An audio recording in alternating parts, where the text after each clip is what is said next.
Back. So I am going to play the game. I don't know what I'm saying.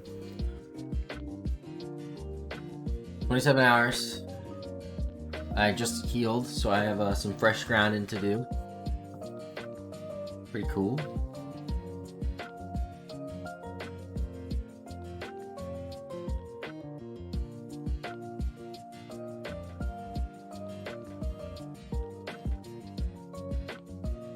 I'm not paying attention. I'm trying to post it on live.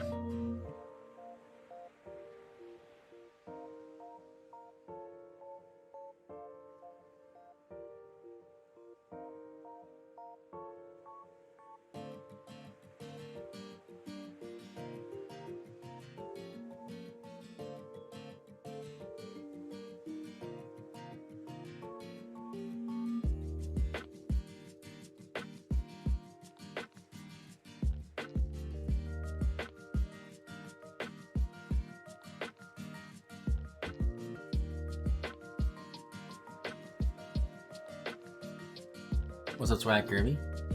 How's it going?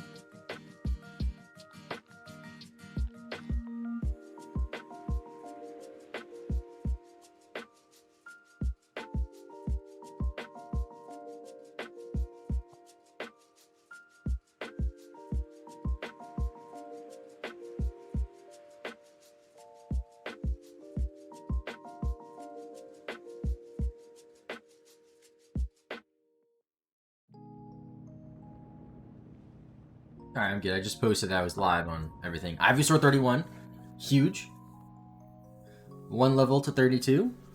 And then we get 48 in our decks. And then we just have Charmeleon and Venomoth.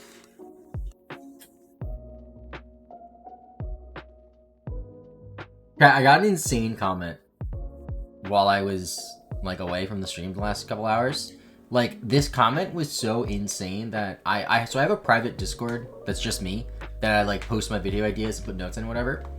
And this comment was so insane, I had to make a new channel in that Discord server, and I called it Comment Hall of Fame, where I just put the greatest comments I've ever received. This comment was insane. I'm gonna read it out loud. I have to do it justice. So here's the comment. So first, they responded to the community tab post of me saying I'm gonna do the Professor's Oak challenge on yellow version. They asked what a Professor's Oak challenge was, and I said what they were. First thing they responded saying lame ... whatever. Then they leave another comment, and it says, stop hiding behind a cartoon mascot. Nintendo doesn't do that. Now that there's anybody on his entire crew, United Gamer, Dylan, Patters, Game Boy Luke, and Short Tempered. Mikey, M&J TV, doesn't do that either. And Logston does have both a cartoon character and he shows himself on camera. If you want to double or triple your subscribers, I would show myself on camera. It makes you much more personable and relatable. You ever heard of Chillin' Play and Quick GG? They are PokeTubers too. They started their channels like in 2018, and they... Hold on, I have to switch. And they still haven't hit 500,000 yet. They live stream, but they use this carrot or potato filter. It's so lame. Come on, who do you think you guys are? You're not celebrities. What does that even mean? Like, you're just saying words. So then I responded and I was like, what are you talking about? I show my face in like every video, LMAO. And then they responded again. And I don't have that screenshot. But their response was like, oh, I didn't know that. I don't watch live streams. But your fact video was cool. I'm like, okay, like what? What's up, PP? How's it going? It's the year of Eevee. Do you think we get a new evolution? Ooh, I didn't think about that. Honestly, probably no. Unfortunately.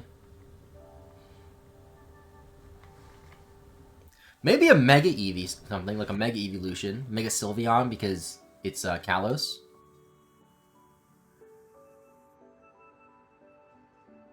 Oh, also, tomorrow's stream is going to have to be slightly shorter. Depending on when I start. If I start at 8:30, I'm gonna finish at about. I have to finish at 3. So it might be only 6.5 hours instead of 7. Sorry, chat. But I will try to stream another half hour now to make up for it. So this stream will be at least 2.5 hours. And then tomorrow, if I stream for 6.5 hours, that'll still push us past 35 hours, which is an average of 7 hours a day for 5 days. And yes, I'm insane. What's up, Ebbe? How's it going? Let's go Johto Eevee. You think so? Maybe like let's go or let's go Espeon, let's go Umbreon. Pokemon trademarked Mega in their next couple of sets. For the TCG, no. That's kind of sick.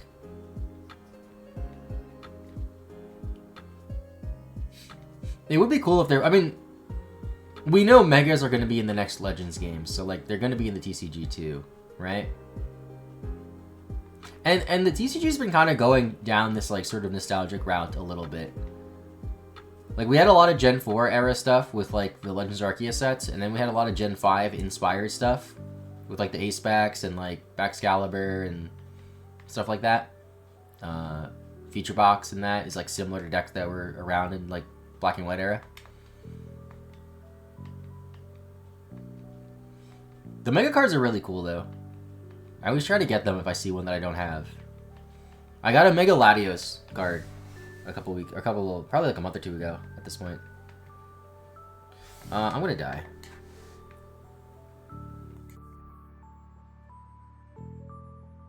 I think I'm out of potions.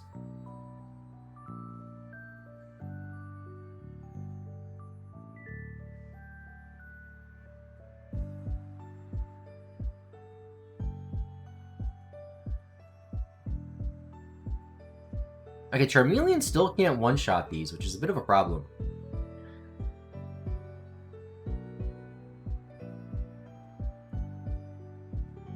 I might have to switch train. You know what I'm gonna do? I'm gonna switch train Charmeleon just for a little bit to hopefully get it a level or 2 before Venusaur evolves. And then that way it'll be a bit better to handle the Digletts.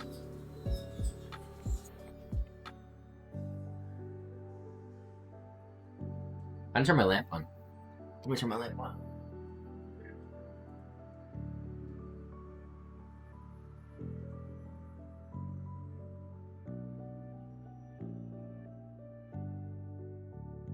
You mean talk to you twice?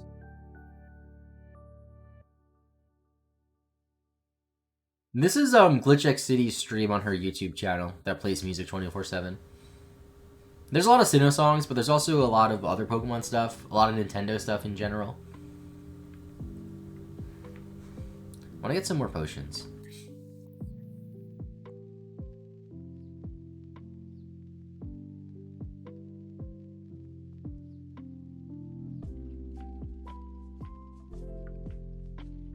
So Monster, how's it going? You know, I've always saw that emote out of the corner of my eye that you post, but you post that a few times. I always thought it was a shrimp, but it's not. It's a goose hitting the gritty.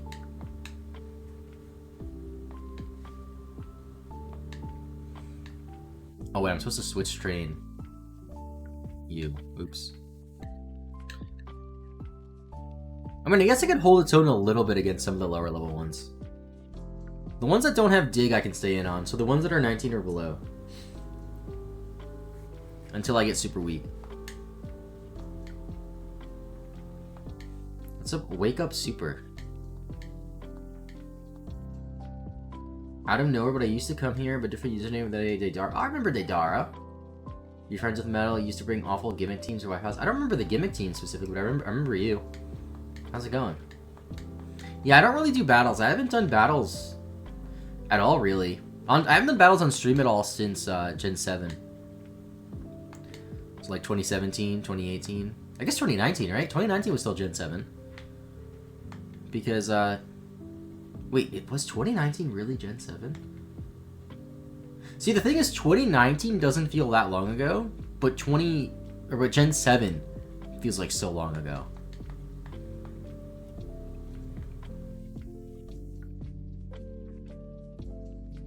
Well, Gen 8 came out at the end of 2019. So, like, most of 2019, the most recent Pokemon game was Ultra Sun, Ultra Moon. Which is wild. You stop being that into Pokemon? Yeah, that happens, but it was a long time ago. It was, like, probably late Gen 6, early Gen 7 when I streamed a ton of battles.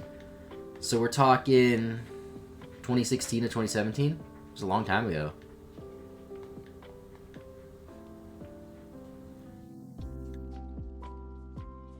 I've seen Metal pop in every now and then.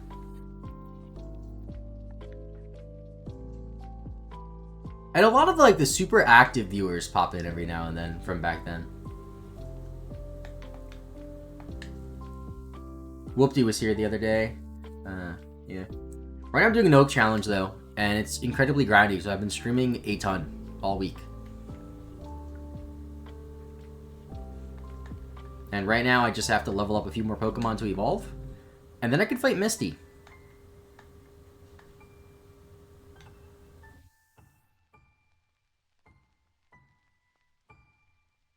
Yeah, that's where we're at.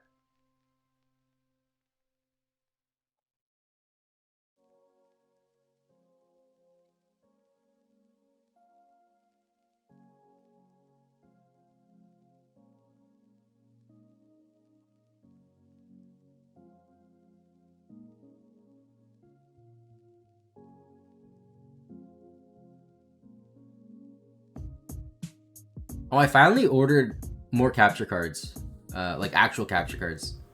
So that way when I get the second GameCube player, or Game Boy player for the GameCube, I can just hook them up and record them. It'll be sick. And I'm also going to have the 2 DS capture cards ready soon. I'll be sending those out tomorrow. No idea how long it'll take to get them back, but yeah. Nah, it's all good, Wake Up Super. I get it, you know. It's cool that you and Metal are still friends. I didn't know that.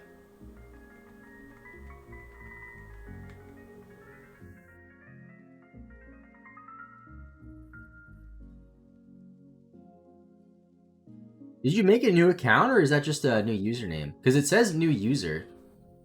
Or, it's not new user. First time chatter.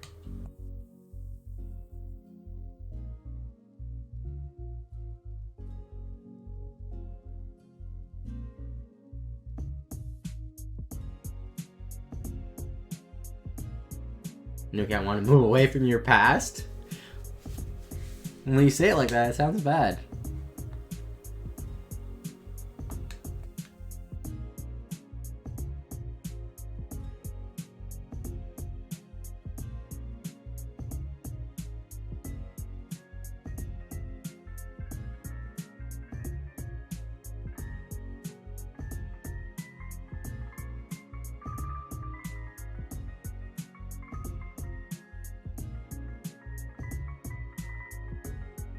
Alright, dug a hole. Honestly, I'll probably live a hit. It's level 19. Not a crit.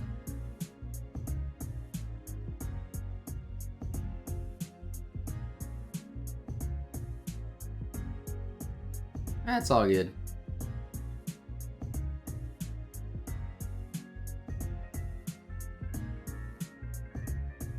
I gotta go heal. Darn.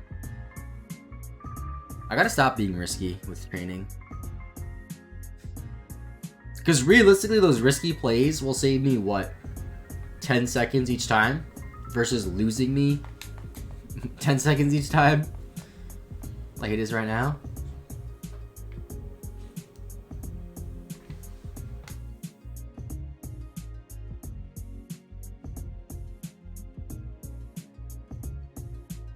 Yo, thank you, PK. The Prime sub, appreciate it.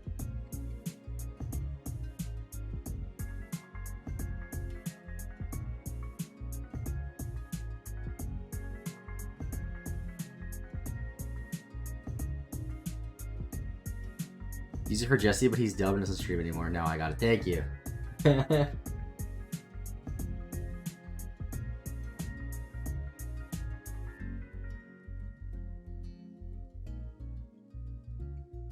Oh, one shot.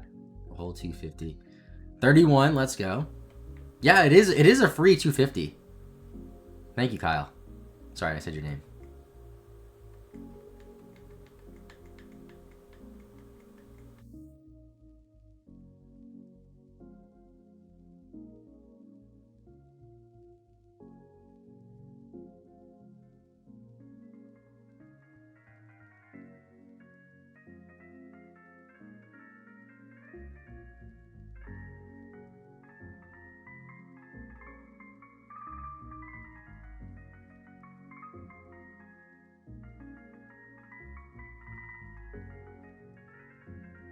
Yeah, being 31 makes a big difference.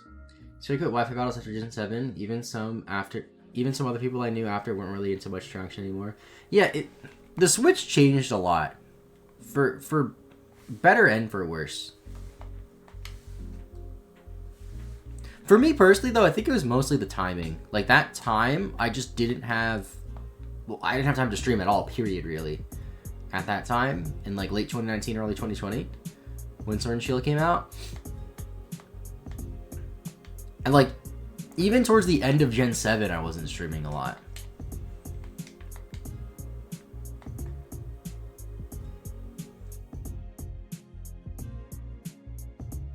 And then I just, like, never got back into it. I think for me, what it was I started getting into regular competitive battling, like Smogon singles mostly, like 2015, 2016. Then I got into Draft League stuff, and I really only continued to do the single battles, like on Smogon on stream, because it worked so well with the Draft League stuff. But then I stopped doing Draft League stuff entirely for, like, a multitude of reasons. And just didn't really feel the need to do battles. And also, if I remember right, I think when Sword and Shield came out, there was some sort of issues with Draft Leagues, where, like, they couldn't work properly on Sword and Shield because the in-game timer was only, like, 20 minutes. So, like, every game would just go to time, because if you do a 6v6 singles battle, it's going to be at least 20 minutes. Or maybe that was Let's Go Pikachu. It might have been both.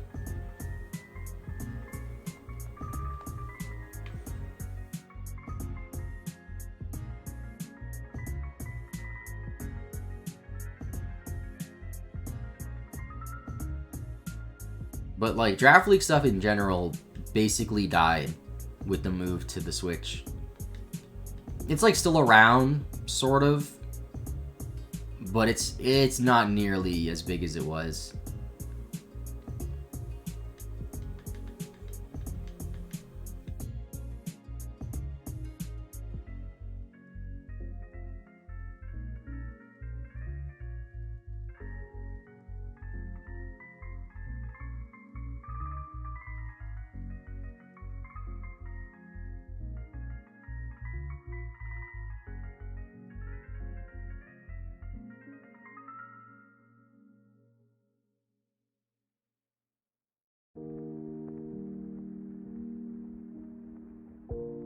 Alright, B-Dubs, back on the grind. Gonna go for at least 2.5 hours tonight. Because tomorrow I have to end stream a little bit earlier than I thought. It should still be at least a 6-hour stream. But it most likely won't be 7. Maybe 6.5. But, if I start at 8:30, which I'm trying to, we'll be good. Yeah, I'm EST.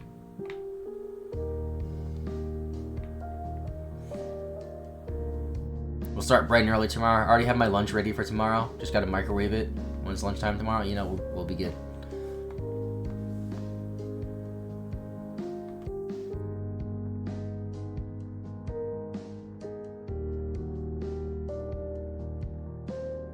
So right now it's 5:40. I'll end stream at around like 8:15 or so, I think. And then honestly, I might just go right to bed and just sleep.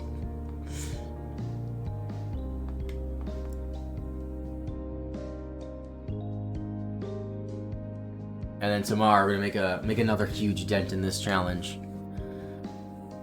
If we don't finish up leveling up Venonat, we'll finish that up in the morning.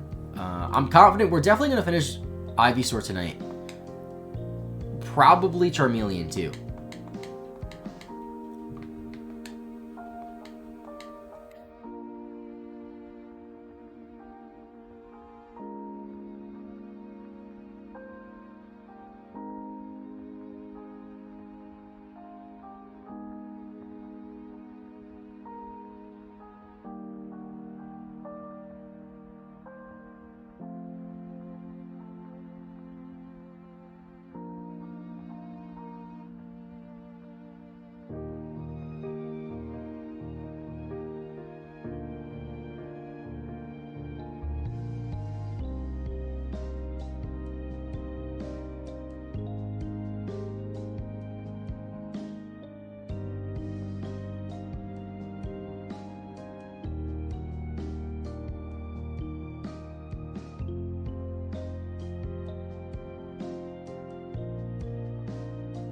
A notification he was live at 6:30 my time, so that would be 8:30 ES Coast. Yeah.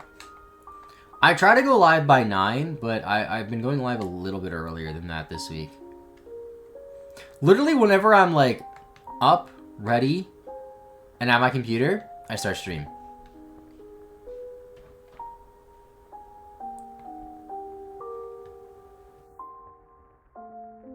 Usually, like, when I get to my computer, I would, like, check comments, check Discord. No, don't do that anymore. I just get to my computer, turn on the GameCube, start stream. There's a lot of Pokemon to be played. Pokemon Yellow, to be exact.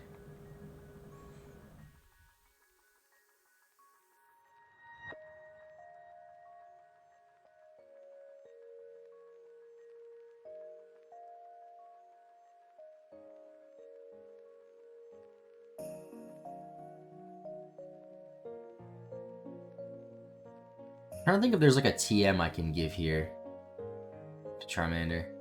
What's up, Dara? How's it going? Right now, I have very enticing gameplay of just grinding in the Diglett's tunnel.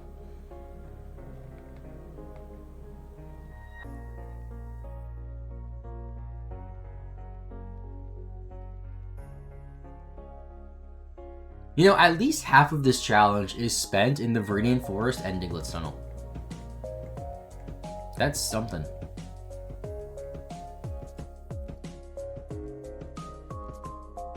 Oh, I can't one-shot level 20s.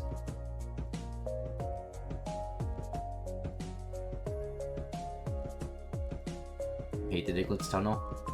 I mean, it's the best place to grind, so it's not too bad. I'm here by choice, sort of.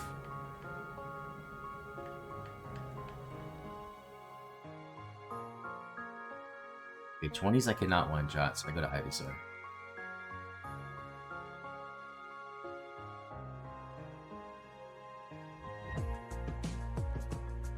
I knew I was gonna miss. I knew it was gonna happen. I didn't say anything though.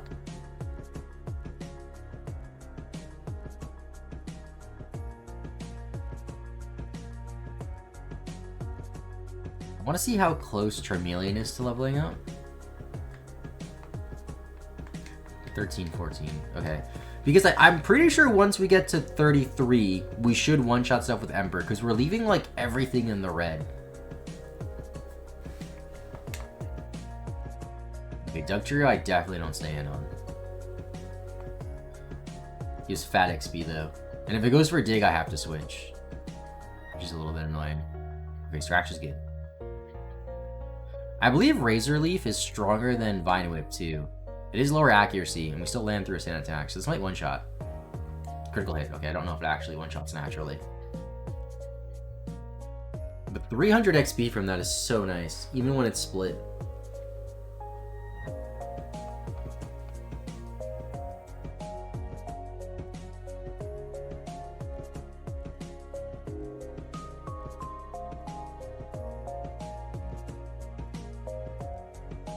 Dug a hole.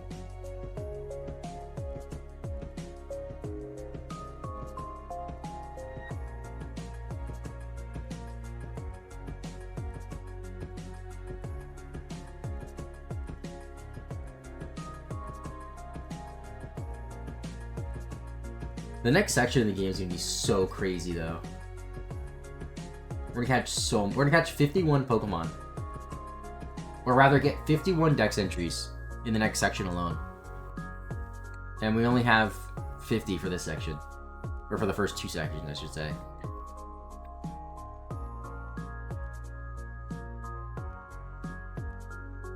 It's crazy how after getting the second gym badge, you have access to everything up until the 6th gym.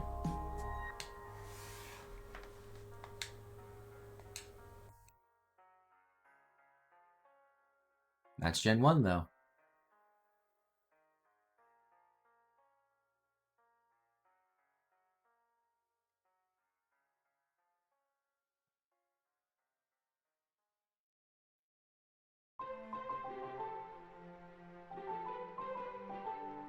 I'm low on Embers now, though. It would be nice if I can level up before I run out of Ember PP. Although it doesn't matter, I'm going to have to heal regardless.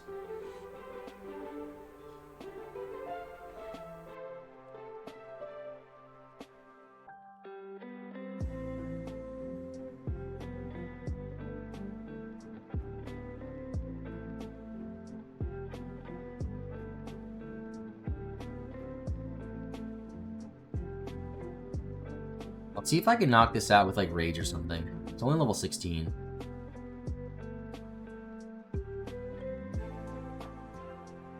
No.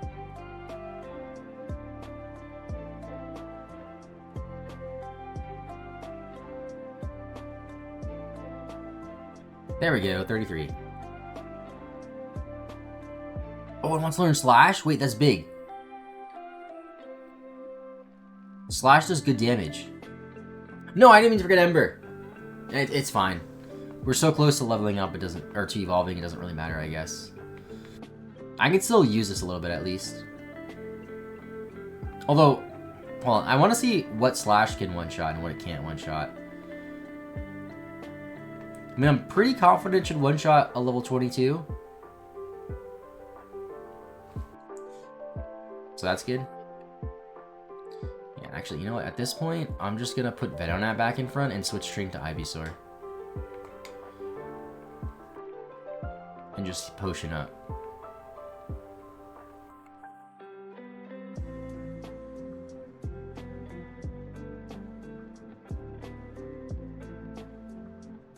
"27.5 hours. Love it. Absolutely love it.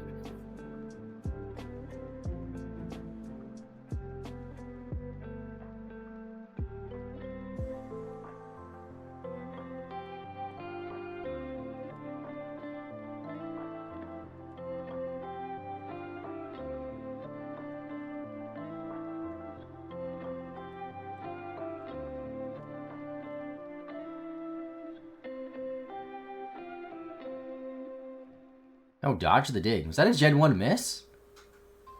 I guess it was, right? Because dig's 100 accurate in this game, I think.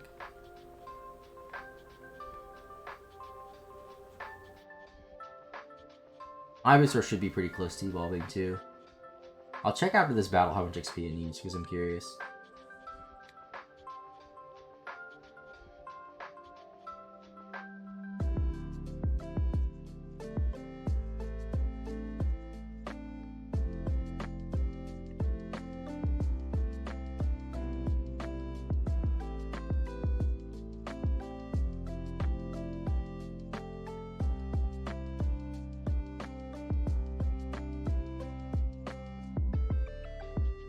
$11.63.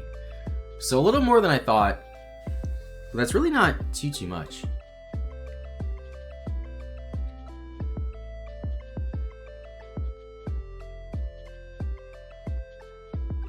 Time total, 27.5 hours, I think. What's up, Biggie? Thanks for the posture check. Okay, I want to see... Okay, I don't outspeed to level 15, so that's annoying. But I want to see how much Confusion does. Not even half, dude. I mean, at this point, I might as well stay in. A level 15 Diglett doesn't have Dig.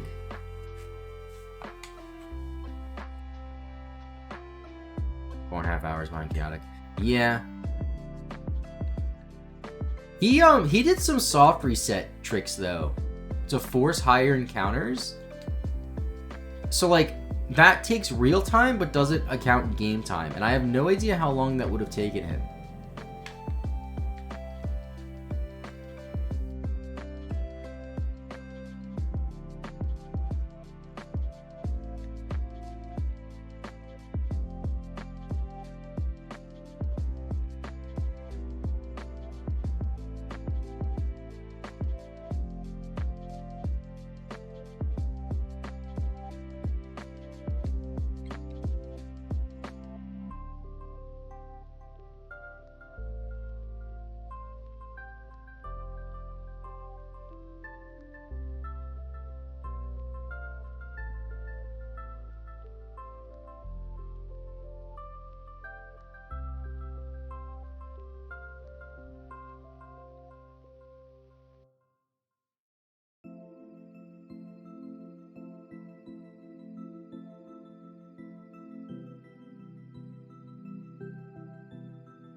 We're getting so many low-level Diglets now.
I do think we're going to get this. If I stream for another 2 hours tonight, I think that's going to be enough.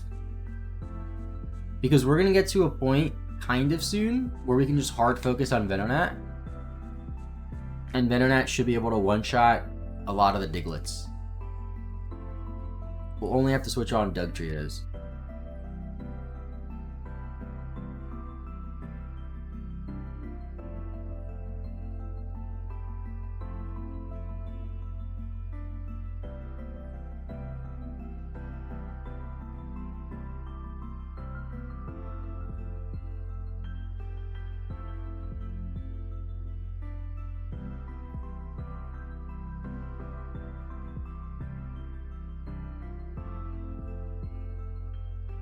What's up, Lucifer? Welcome back, dude. Just finishing up the grinding for the second badge. I keep forgetting we have to actually fight Misty too. Which like isn't a problem at all. It's gonna be easy. But I just keep forgetting that we have to do that.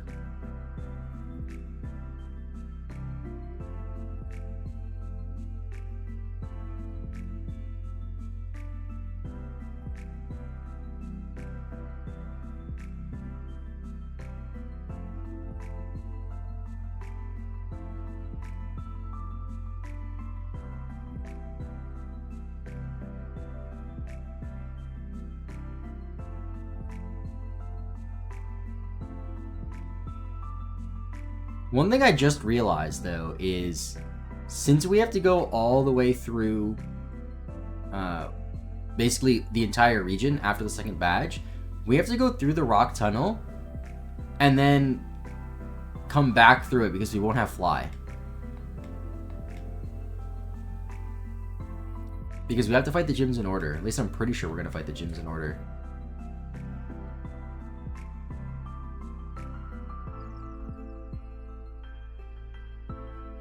So that's a little annoying.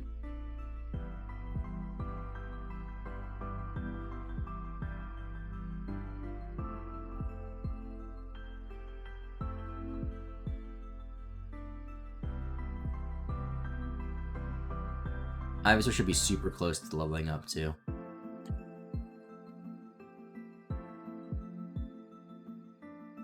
Should be like maybe 2-3 battles.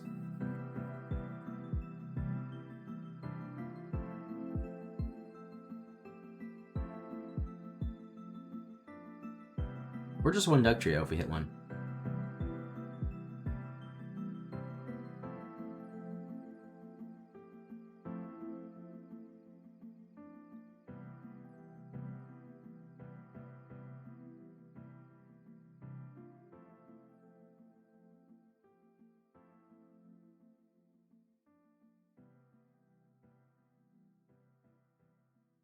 Go back to Efflosion Fan. Still grinding.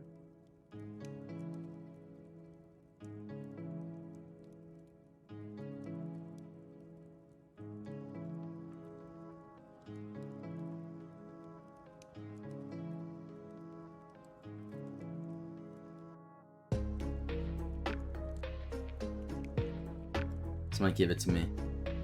Yep. 32. There's Venusaur. Number 48.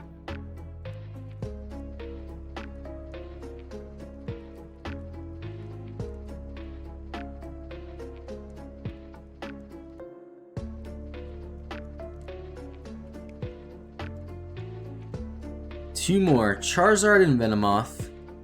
Two, like, the most random Gen 1 Pokemon. I mean, Charizard's not random, but Charizard and Venomoth together is pretty random. Oh, box is full, that's funny.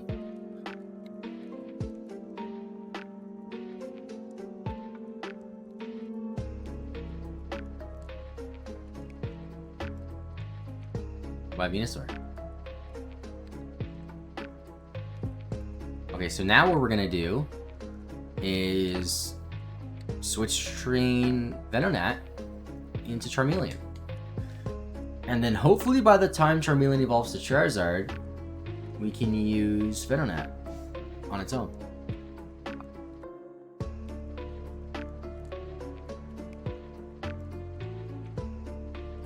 cool COD emotes? Is that emote from Call of Duty? I didn't know that.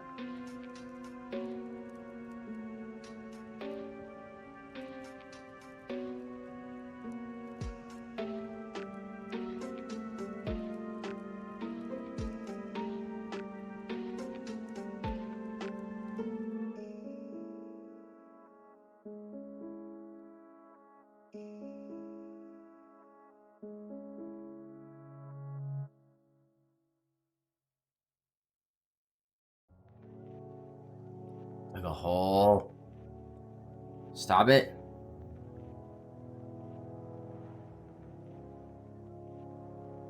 I think what I have to do is I think I have to go into Pidgeot on Diglets that have Dig. Because they do too much damage if they go for Dig right away.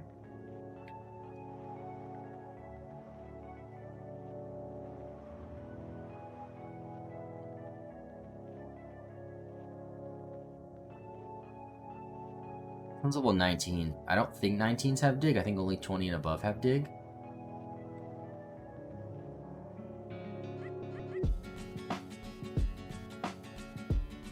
Oh, 19 has Dig? Well, that one didn't go for it, so I'm killing it.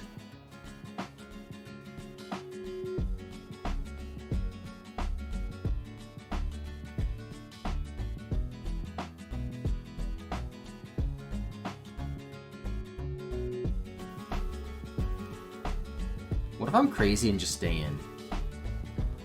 No. It's faster and goes for Dig, so that's what happens.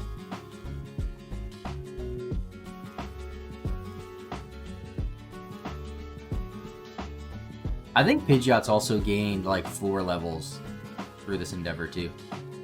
Because I had to switch trade into it a lot. So that's 4 levels of wasted XP from 37 to 41. That's kind of a lot.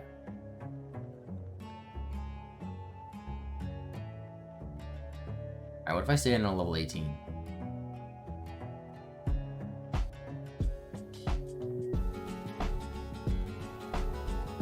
Crit. The issue is Venonat's too slow. 23 though. Only 8 more levels.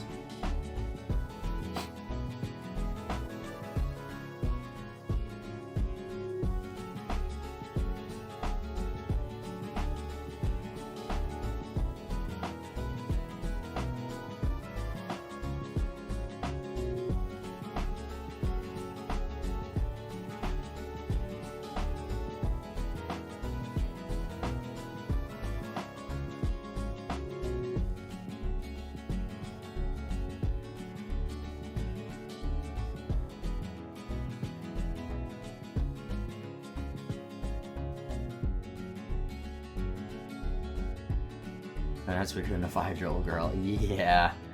It is pretty weak. I didn't mean to go to max. Whatever.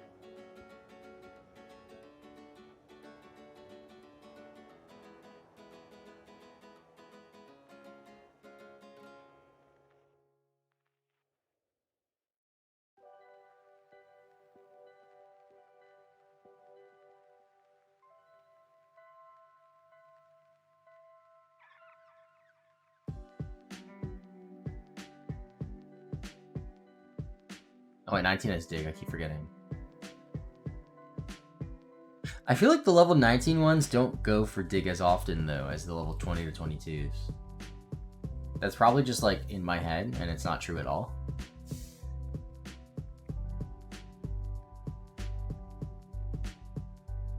Imagine presses Oak Challenge in Scarlet and Violet. You would have to catch every Pokemon before the first gym, right?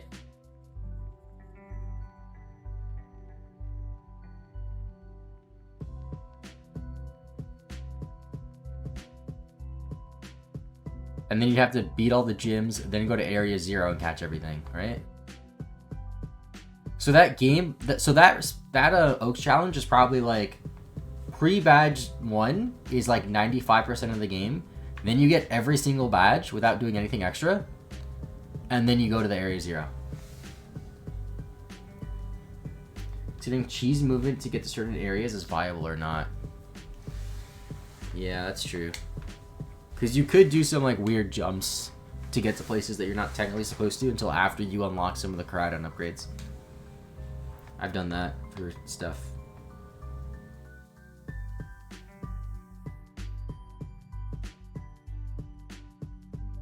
Remember doing a glitch where you could glitch outside of the starting area without picking a Pokemon? And if you send out if you get into a battle and send out a Pokemon, the game just crashes. It's pretty funny.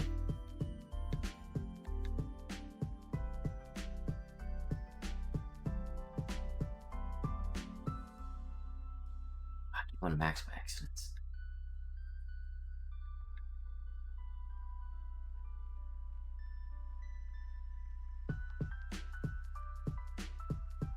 The mythical Pokemon in that game are pretty lame. What even are the mythicals in Scarlet and Violet? Why can't I think of them?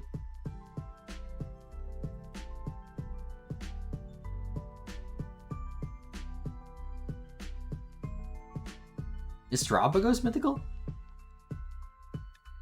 Is it Terapagos and Ogerpon? Is Ogerpon mythical?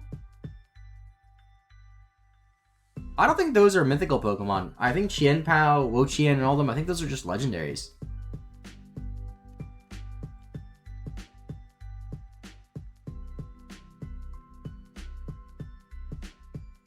Oh, Pegaron's mythical too, right?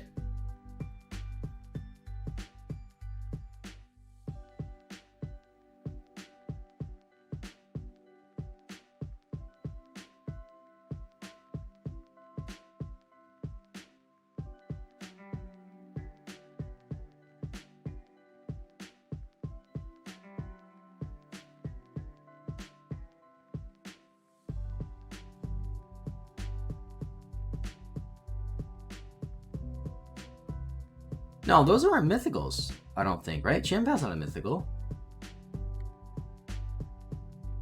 Those are just like the legendary, like, Pokemon. Like Cobalion and like that group, right? They're like in the same level. But I'm pretty sure Terapagos and Pecaron are mythicals. I'm gonna look this up. Same tax bracket, I guess.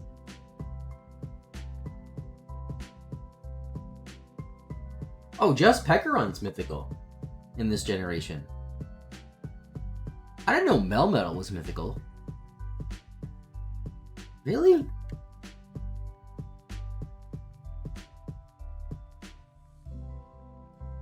Melmetal's so weird because it has very little like lore in actual games. It's like it's like it was introduced in Pokemon Go and then randomly in Let's Go.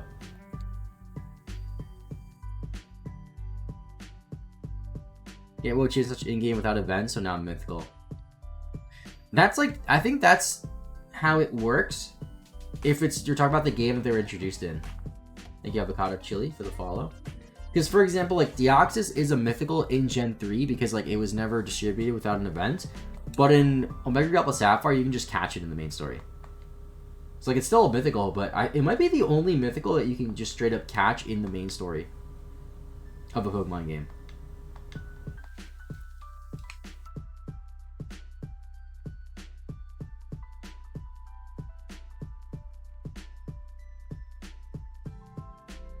I heard this cool thing about Zeraora too, where apparently Zeraora was supposed to be a mythical for Kalos, relating to the power plant somehow.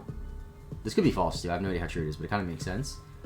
And then they just like had to delay it, but then they just included it in Sun and Moon for no reason. Which is kind of why Zeraora doesn't really like fit in Sun and Moon.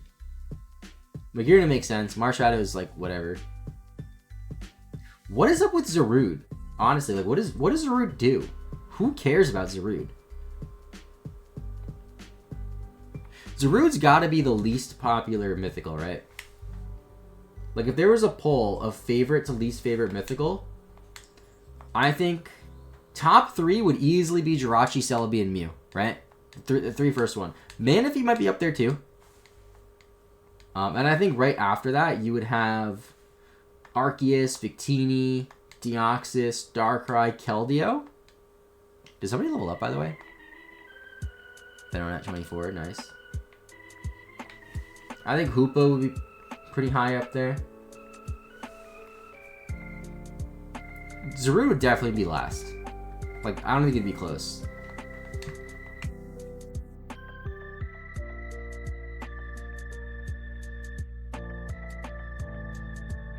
Charmeleon might die, but I'm gonna switch to it anyway.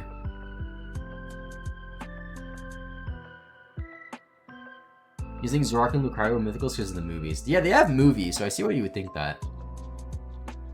Especially, like, if you're a kid and, like, you don't really play the games too much. But there's a few Pokemon like that that aren't mythical or legendary, but they just have, like, a big presence in Pokemon. Namely Lucario and Zoroark. There isn't really a Pokemon like that pre-Gen 4, now that I think about it, though.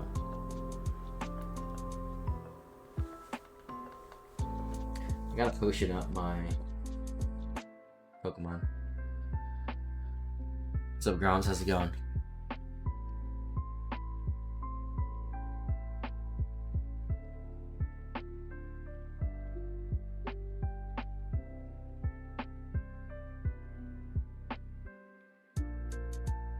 Almost 28 hours.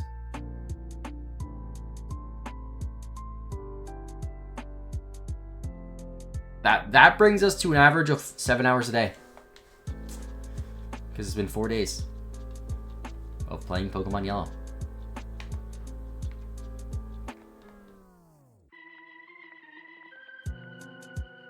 Isn't it wild how I've played for 28 hours and have 1 badge?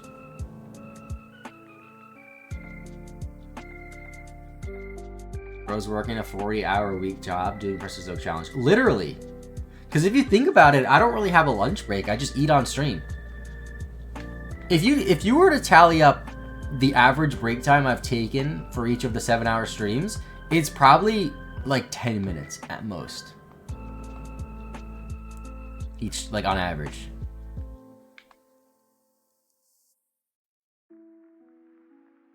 So if you add 1 hour lunch break 5 days, that's 40 hours of the yellow version. You definitely worked more than me this week. Yeah. Just, you know, playing Pokemon Yellow. Dude, it's gonna feel so bad if the video doesn't do well. Which, like, I'm very optimistic that it will do well, but, like, if it doesn't, it's like, wow, this was, like... I enjoyed doing it, I guess, but, like, you know... Was it worth 40 plus hours of my time? Plus the editing time? Probably not. For something like Red, I played for 8 hours before I beat Brock. I didn't know what I was doing. What did you do for 8 hours, though? Just, like, explore around, talk to every NPC, get lost.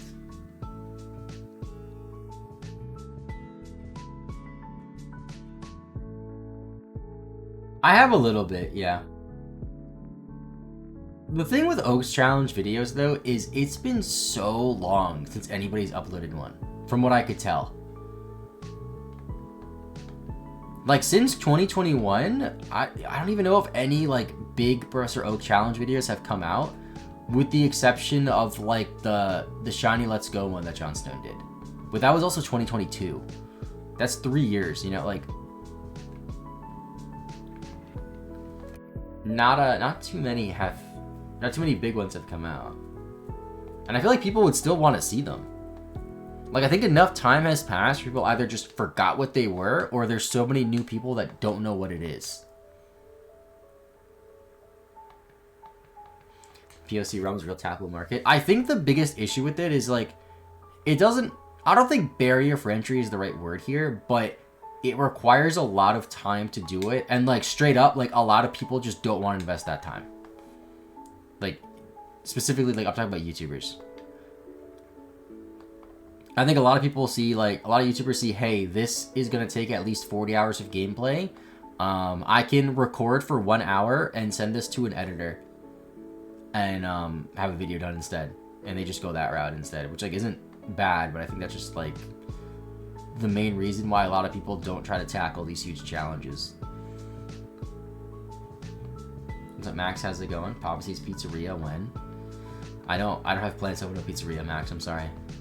But if I do, you can be the manager. If you want. POC is the hardest base game challenge for one. I wouldn't say it's the hardest. However, like, it's not difficult. It just takes a long time. There's a difference, you know? Like, grinding on these Pokemon isn't hard.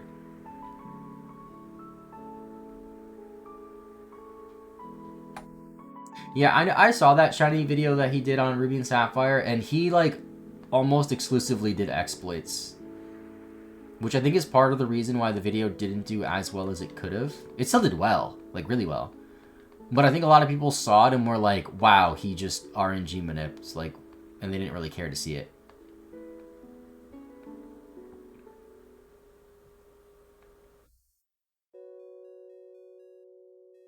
Like, it's still cool that it was done in an actual, like, it can realistically be done without external devices and stuff, but, like, I wouldn't say it's clickbaity. Like, it was still done in the game. But a lot of people, like, one, don't know what RNG manip is, and it's a little too convoluted and weird to explain. And also the people that know what it is and are, like, really into shiny Pokemon typically don't really like it because, like, it kind of defeats the purpose. Like, the whole point of finding a shiny Pokemon is it's, like, a random low chance. But if you do something that makes it so it's guaranteed, it's like, what's the point? Like, it's not too different from just catching regular Pokemon.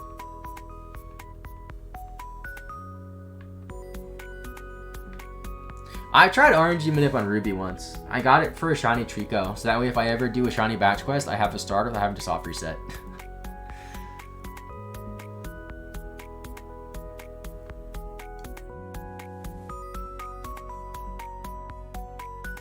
Maybe heal. I keep forgetting to heal.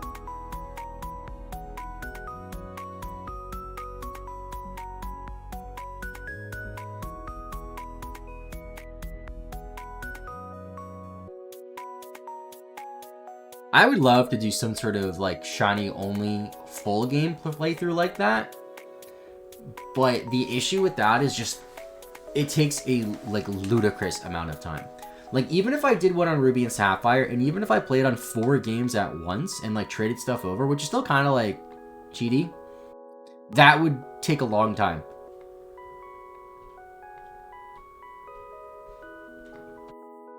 Now, Let's Go still takes a ridiculous amount of time. I mean, catching one shiny before each gym, that's not that hard. That's what I'm doing in Platinum and Soul Silver.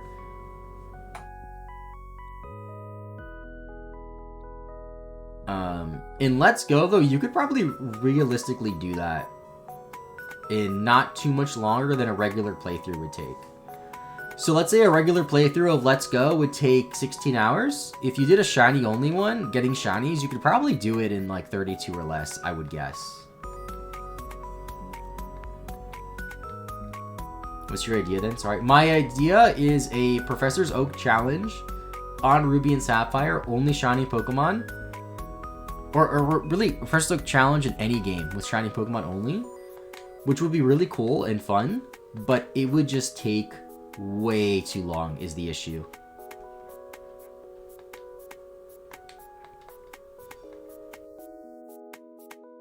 But we talked earlier on the stream today about other ideas. And I really like the shiny evolutions only idea. It's just I don't know which game I would do it on and how I would exactly handle the shiny hunting.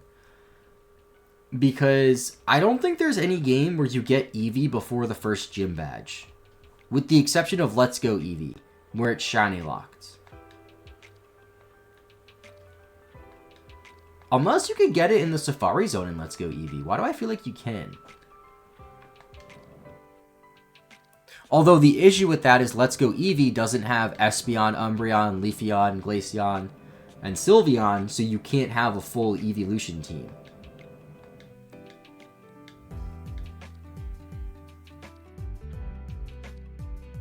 So, like, I could do it on a Gen 4 game, and I could radar for them in Diamond, Pearl, Platinum and trade it over to a different game or Heart Gold and Soul Silver, and have a full team of 6 there.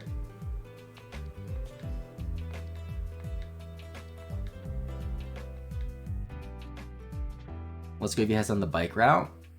So on Cycling Road. Yeah, we definitely have something cooking with the shiny Eevee only. I want to quickly look that up. Has anybody done that? Like, shiny Eevee only?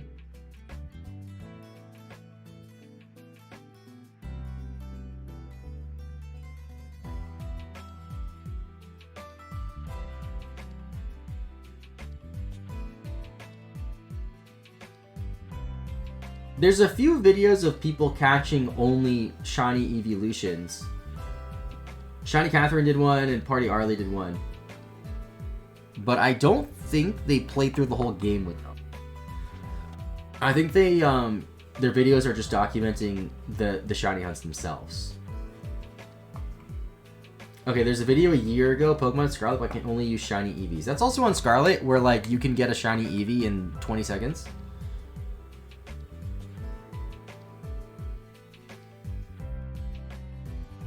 So I don't think anybody has done it on a non-Scarlet Violet game.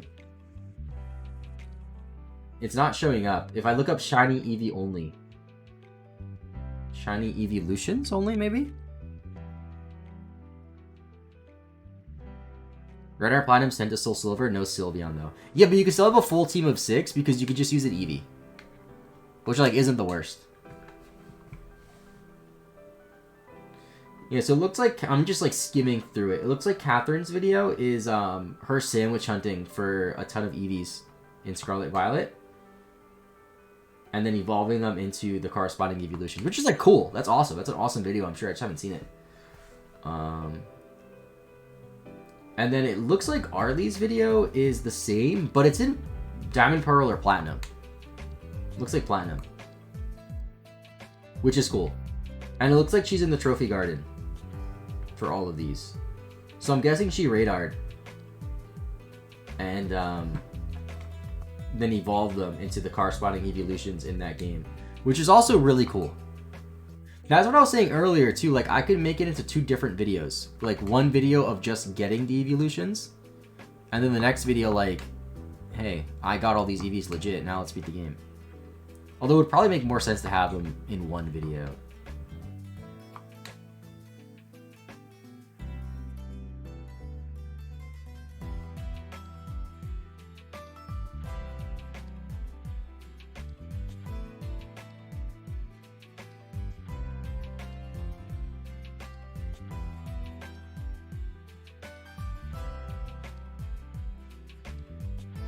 I think it would be cool to do it on Crystal. And just hatch eggs. The issue with that is it's boring. Hatching eggs. So, if I have a shiny parent for the Eevee, it'll have a 1 in 64 odds of hatching a shiny. But the eggs take really long to hatch. So, like, I don't know how long that would take to get 6 of them.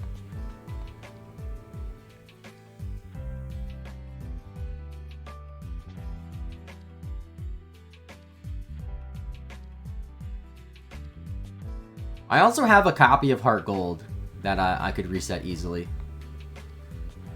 Because my copy of Heart Gold right now is just set up for starter resets, but I already got my Chikorita and Soul Silver, so I don't have to, like, I don't need that save file.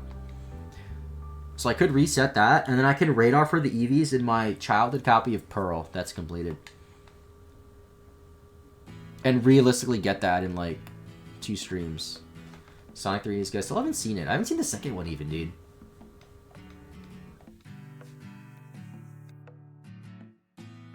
Can I one-shot a level 18? I can't outspeed a level 18. Alright, 2 shots not terrible. I'm hoping once I get a couple more levels I can outspeed Diglets though.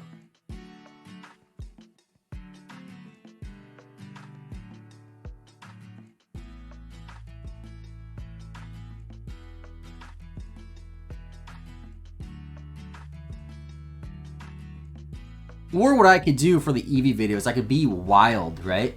And I can hatch a shiny Eevee in Crystal, and then transfer it up to Gen 4 using that that program that somebody made. I forget their name, but somebody made a program to transfer up Gen 1 and 2 Pokemon to Gen 3.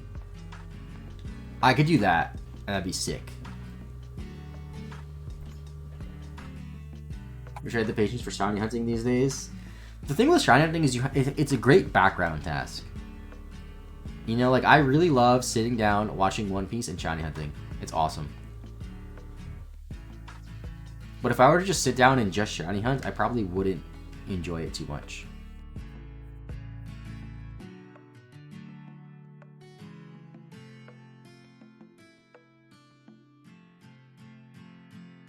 Thank you, Surgical Shotgun, for the follow. Appreciate it.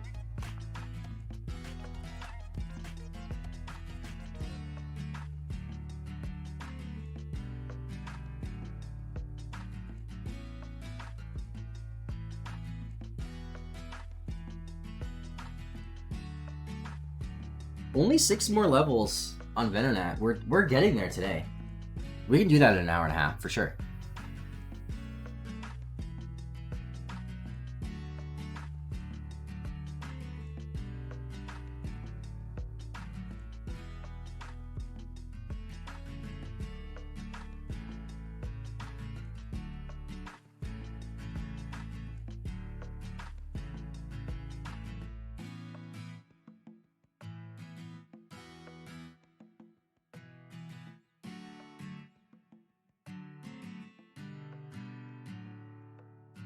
About HSS, you can't get Mamoswine until post game. I don't know why I didn't see that message till just now. Yeah, that's a few Pokemon like that in Heart Gold Silver, which is kind of annoying.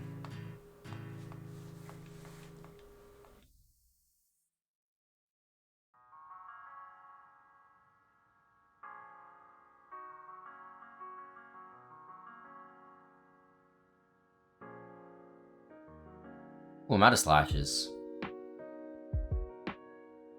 It's a little annoying. I'm not sure if Ember will one-shot the higher level Diglets. I haven't seen Dugtrios in a while, too. What's up with that? Where the Dugtrios at?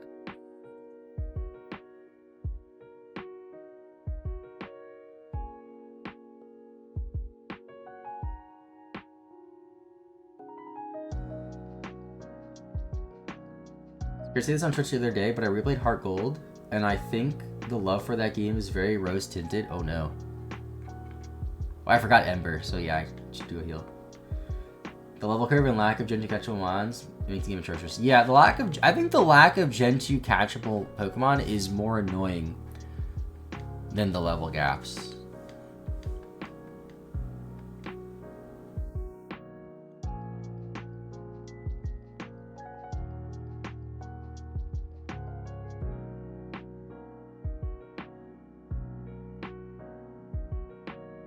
One thing that bothers me too, like Hoothoot, for example, right?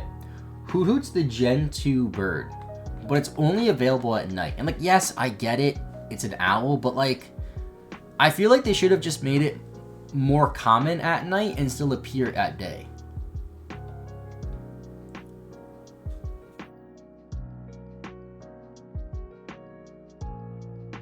And that would have been better, like a better way. That's just like one example. Also, like, why is Houndour only in Kanto?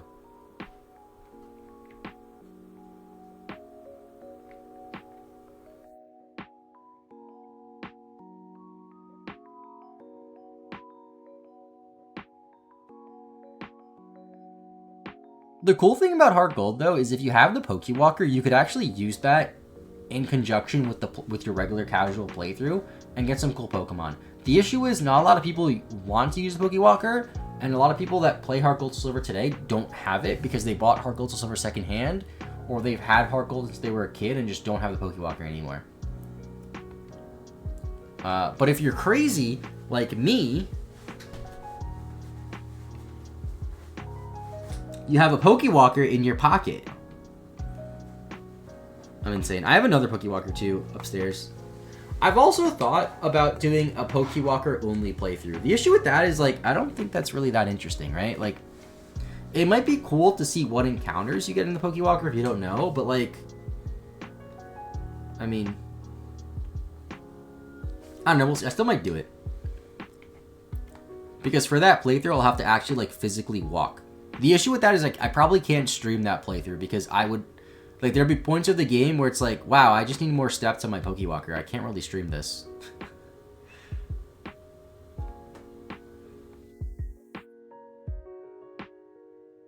Can you get Mischievous in Mount Silver?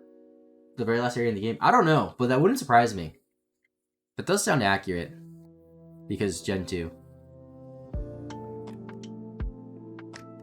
I feel like if they ever made a Let's Go Johto, they could fix so much of that. Kind of like what they did with Gen 1. Because in Gen 1, for Let's Go, they added a lot of like new spawns, which is kind of cool. Like a Oddish on Route 1, like that's cool. They increased the variety of Pokemon you see, which I really like. So like if they did do a Let's Go Johto, they could make Hoot Hoot appear in the day sometimes too, on Route 1.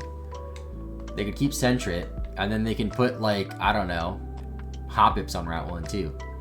Just to make it a bit different.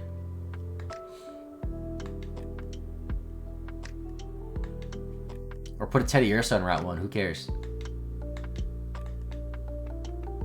Think they really prioritize an enhanced version of Kanto? Yeah, that's true. I think that's a good way to look at it. I think they really prioritize making a sequel to Red and Blue rather than what Pokemon is now, where each generation is like its own self-contained game. Like, yes, they all build upon each other, but you look at like, say, Gen 3 to Gen 4 to Gen 5. And when I say like generation, I mean like the main game of the generation. So like Ruby, Sapphire, Diamond and Pearl, Black and White. They're all like self-contained games that can be played on their own. That have influence from the previous games, sure. Well, I guess with the exception of Black and White a little bit. But they're not like direct sequels to each other.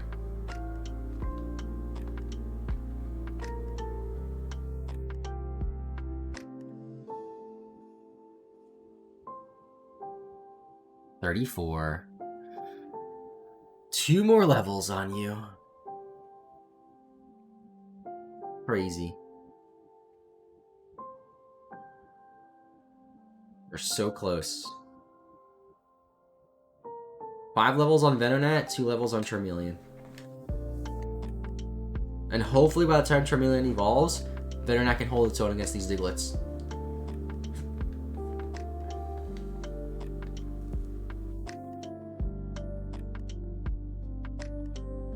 I'm already like thinking of what our final Elite Four team will be, and I'm thinking it's going to be Pidgeot for sure, Dragonite, and then probably Charizard, Venusaur, Blastoise, and then some random 6th Pokemon that probably will never be used.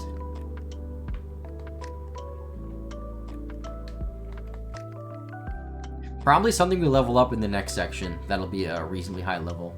Like maybe Rapidash. I think Rapidash will be like level 40 when it evolves, right? I like grinding, so I don't mind the level wild Pokemon. Yeah, it's alright.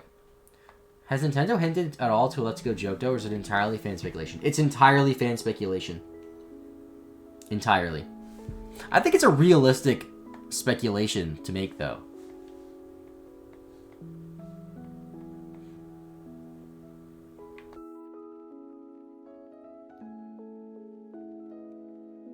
Oh, that's true. Legendary birds. I forgot about them. Yeah, we have to catch those.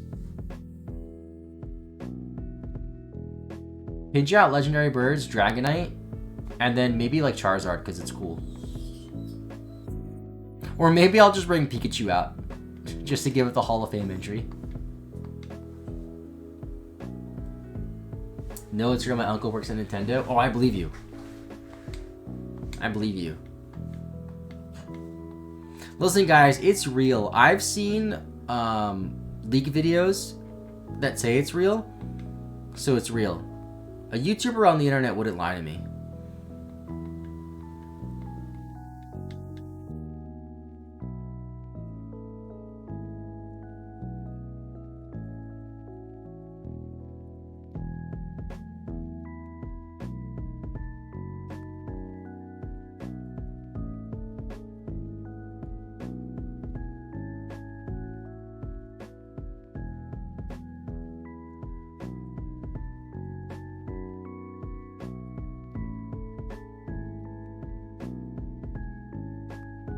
Ah, crap, it dug a hole.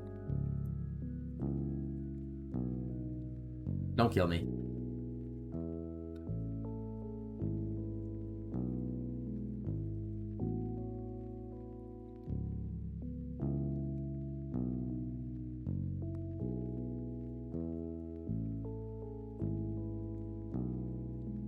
Is our Retro Gamer will come back?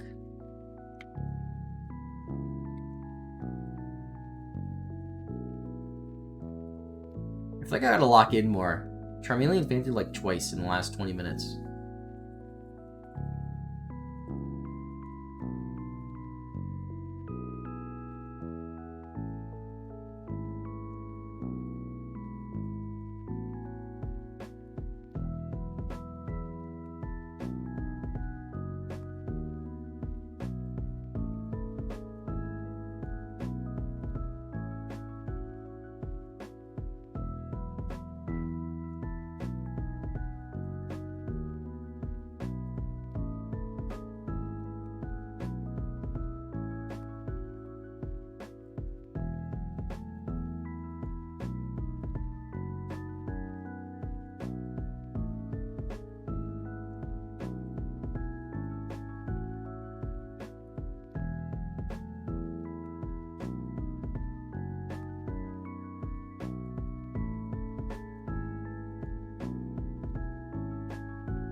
I have to know how much XP you need, Charmeleon. 2,800. Oh boy.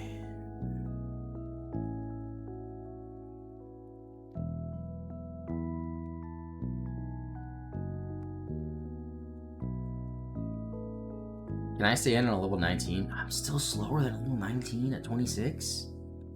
Can I one-shot? Probably not. Yeah, no.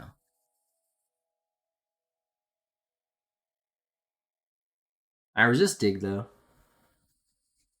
Or apparently... Oh, no. It's neutral, because I'm poison, but I forgot I'm part poison. Dude. Freaking Diglett.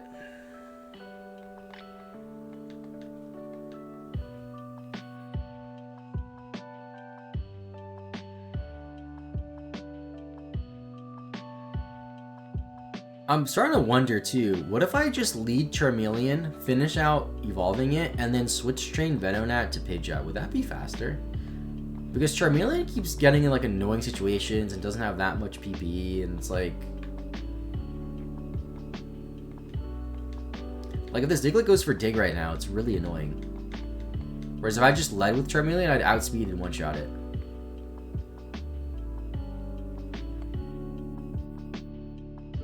I guess having the XP only go to Pokemon that need it rather than going to Pidgeot is better. I don't know, it's tough. It's hard to tell like what's more optimal in situations like this. Like here I know I have to go to Pidgeot because if it goes for Dig, Charmeleon's dying.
Yeah, I battled the gym trainers in Misty's gym.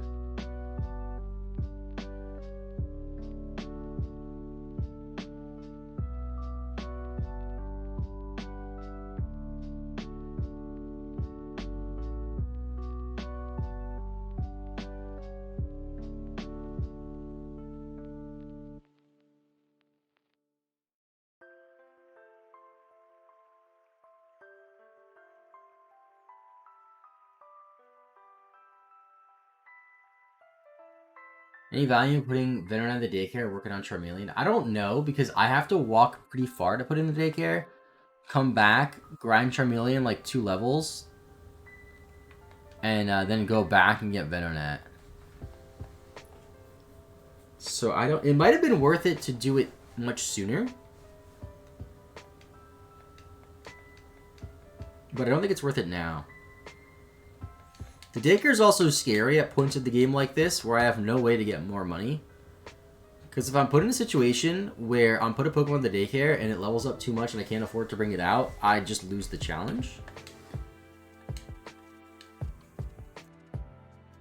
There is technically a way out of it if I play Pokemon Stadium and transfer over... Because I think you can get like a nugget in Pokemon Stadium and transfer it over to this game. That's like the only way I can like possibly get out of it.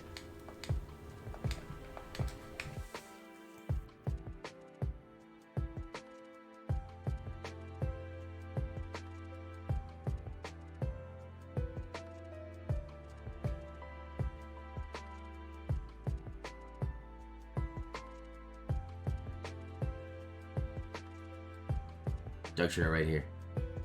Ah.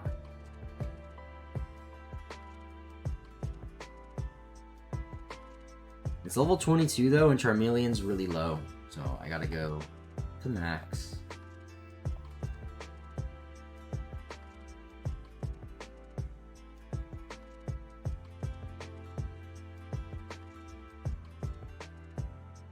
$27.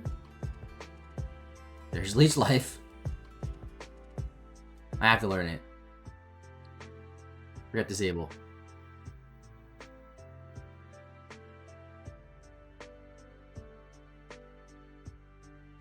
Do I have potions? I have a max potion, but I'd rather save that for later. Alright, I'll go heal naturally then, because Charmeleon's low.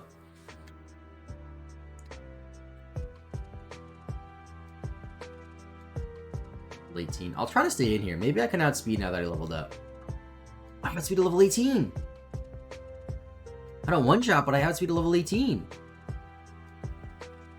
I might not ever one-shot it, to be honest. But a 2-shot's not terrible.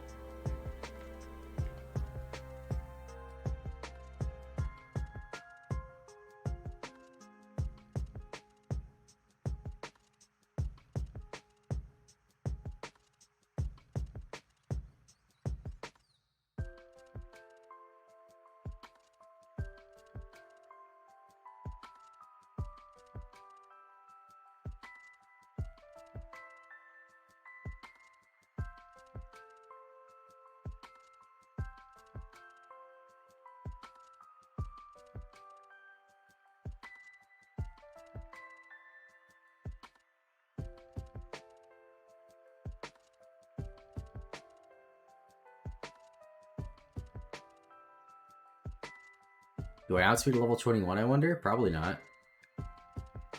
No.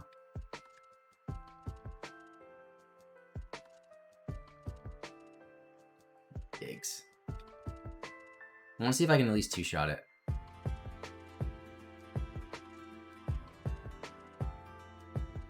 Brother.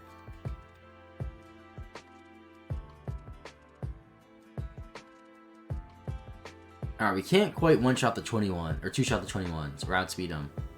We probably outspeed 18s and 19s, I don't think 20s, but 20s should at least be 2-shotted.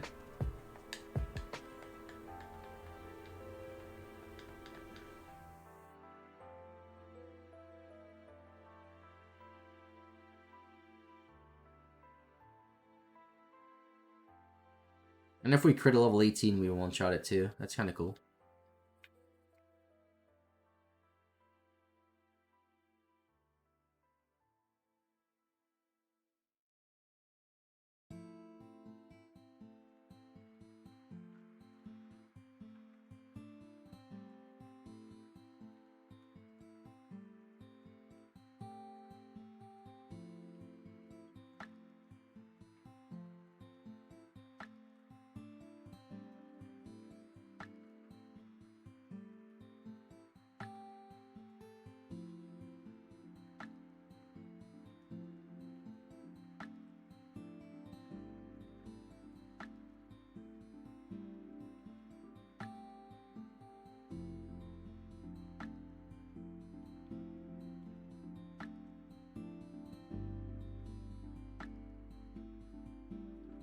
Oh, that one's faster. That's weird.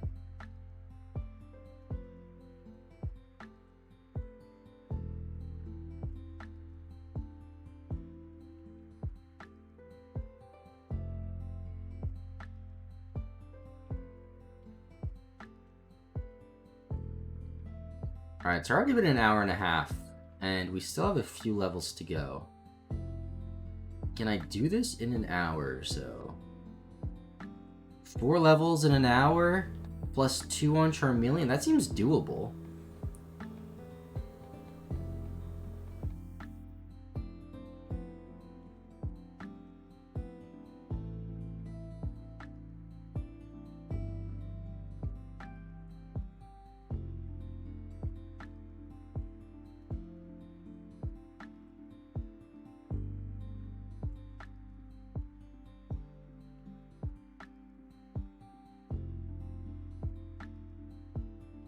Just so much grinding.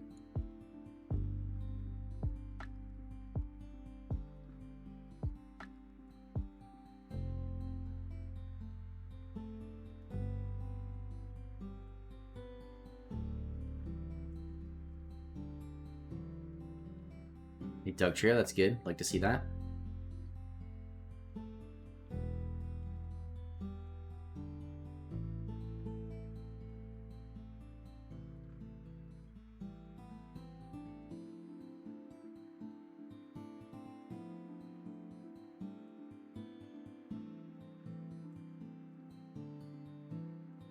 Tonight, too, I'm going to look ahead on the guide to see what we have to do for the next part, instead of just like going in kind of blind and figuring it out on the fly.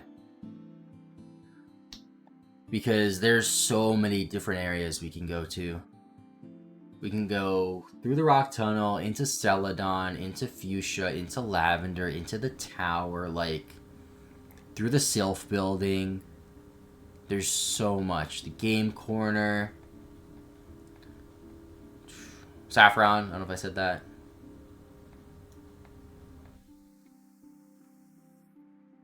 Well, I just realized we don't have to go back through the rock tunnel, like I was saying before. Like, we won't have fly, but we'll go through the rock... Wow, 42. We'll go through the rock tunnel, but then we'll also get the T to go through Cerulean. So we can come back to Vermilion without having to go through rock tunnel. Because having to go through rock tunnel backwards, like the other way, is insane. And I'm glad I don't have to do that.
Just take the audit for your job site. How'd that go?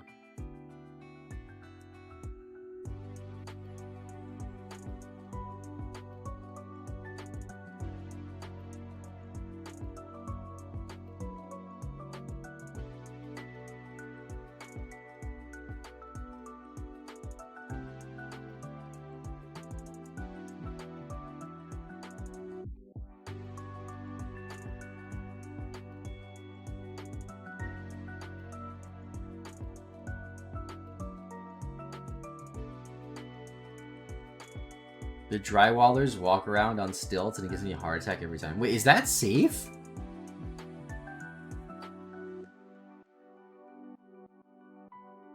I've never heard of that.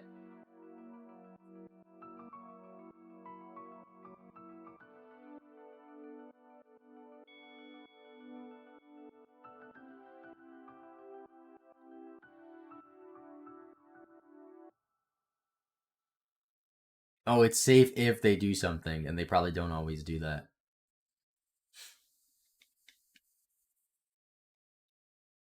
I've seen like makeshift scaffolding where they take like two ladders and put like something between them and stand on that, which is like incredibly unsafe.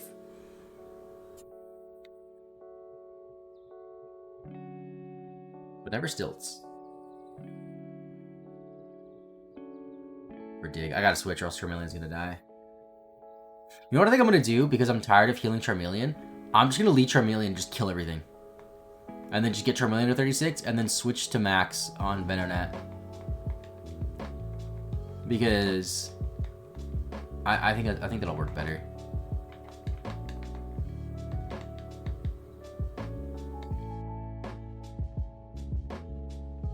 We need 1311 XP the next level, and then one more level to evolve.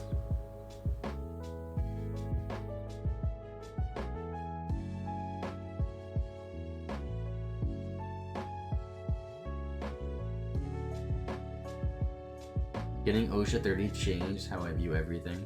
I remember when I was in college, I had to take, it was like some random elective course that just fit what I needed. There was no reason for me to take this class other than it fit like the random elective thing that I needed. I forget the name of the class, but it was something about, like, it was like OSHA, workplace safety and stuff like that. And it was like the most random stuff. I remember I took it over the summer and online just to get it over with. And it was an incredibly easy class. And I remember we had a group work a lot. And I think that the professor just assigned us a partner because it was online, whatever. And I remember the guy that I had to work with was super chill because he was like, yeah, man, I'm, been working in construction for years. Just trying to get my degree because that's how you move up. I'm like, that's cool. So he was like really cool. And like actually took it seriously. Nah, it wasn't a history of safety. It was a little different. But it was nice having a college group partner who actually like put in effort. Because that doesn't happen a lot. I remember for some of my computer classes, I remember for like programming, Java, whatever, I had one group that was so good. It was like, we were so good. It was this like older man who went back to school, and then a woman who just moved to like America and like started going to school, and like they all took it like very seriously. Like we were like professionals, dude. We did so well on every project. Because people often talk about how group projects suck, and yes they do, but like when you have a good group, it's awesome. It's like everyone on the same page, everyone actually doing work. Granted, more often than not, that doesn't happen. I remember this was my, I think like my second year, or first year of college, second year of college, somewhere there. Third year, I don't know. I was in college, and it was an intro to business class. And we had a final presentation where we were assigned a company, and we had to give like some sort of presentation about the company that we were assigned. I don't remember specifics. But I remember my group was like 2 other people. And this one guy just like would never show up and always have excuses and was like just really annoying. And then one girl just would not show up, would not answer, would not do anything. So I remember it was the day of presentation. And the guy that I was in a group with doesn't show up. I'm like, cool. And the girl's in class. And the professor is like looking at the groups. And she's like, oh, isn't so-and-so in your group too? And like, I didn't do this to be a jerk, but like without thinking, I was like, oh yeah, but you didn't do any work. And the professor was just like, oh, okay.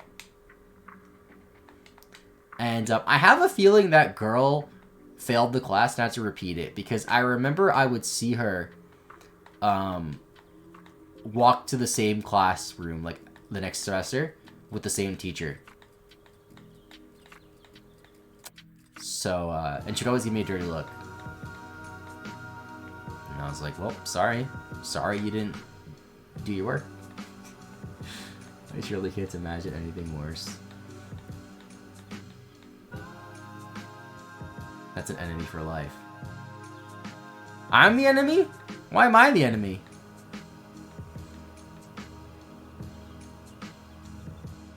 It's not my problem she ghosted me. Or my fault she ghosted me and like didn't do any of the work on our project. Not my fault you're lazy, yeah.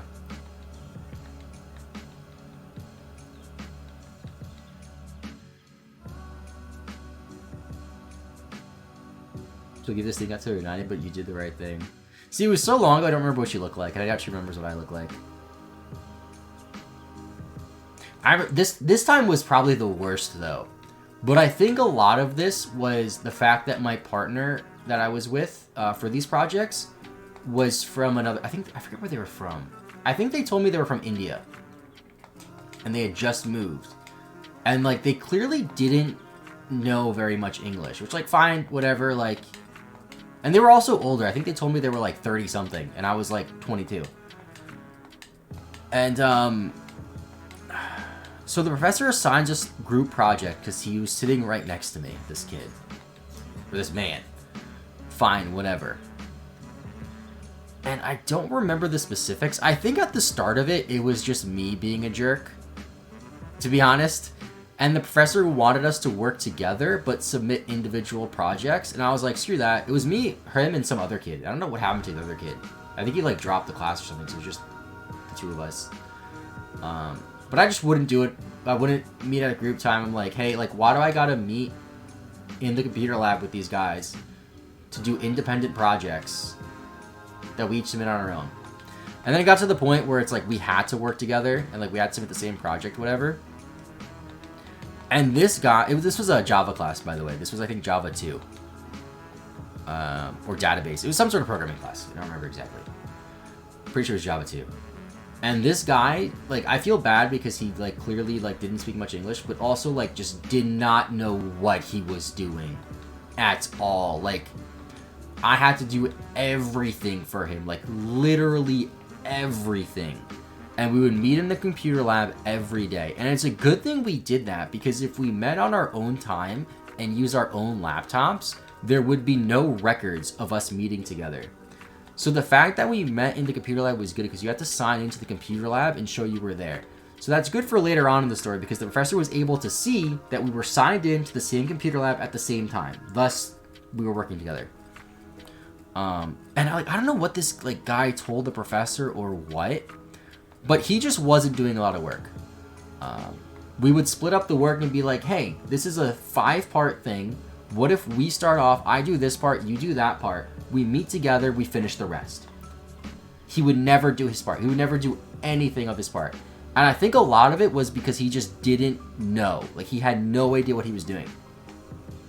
And it got to a point where I was, like, getting frustrated with him because I was doing all of the work.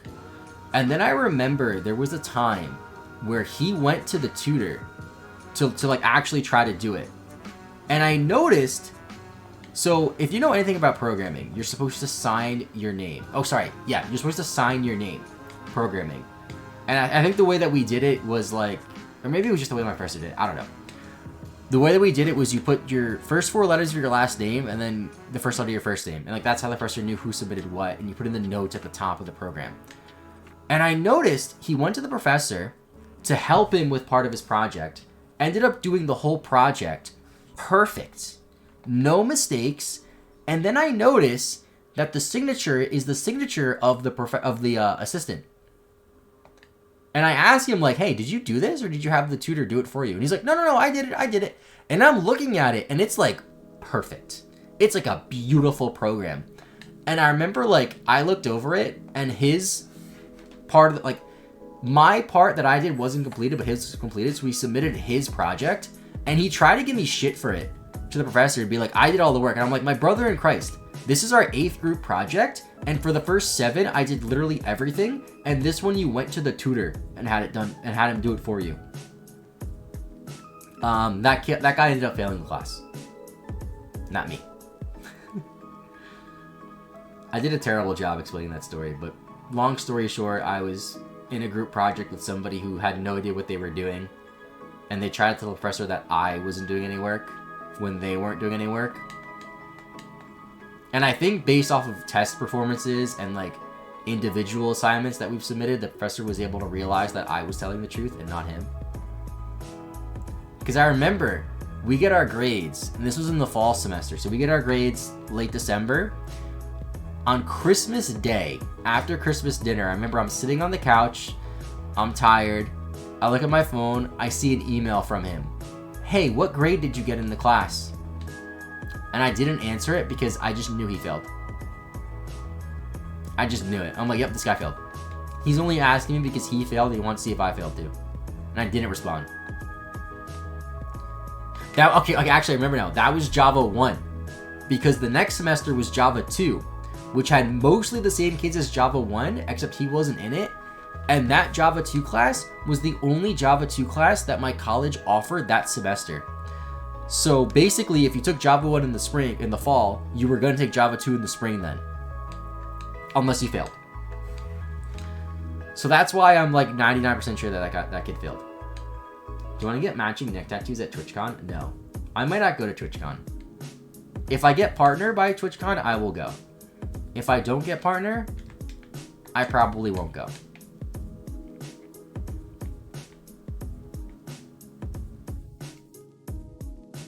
Also, it's going to be pretty soon after Worlds. So I might not go in general. Because Worlds is late August and TwitchCon is like mid-September. I don't know, we'll see.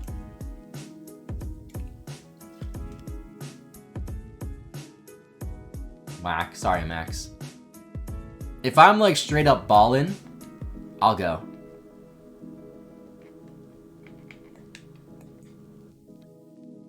If I'm like a cool partner, you know, I'll go. We get each other's girlfriend's names tattooed. Ooh, that's awkward because I already have your girlfriend's name tattooed. And your name.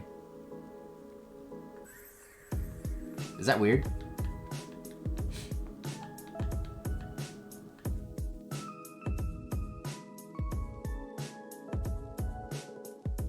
Not weird, you're just a bro. Yeah, man, I'm just a fan.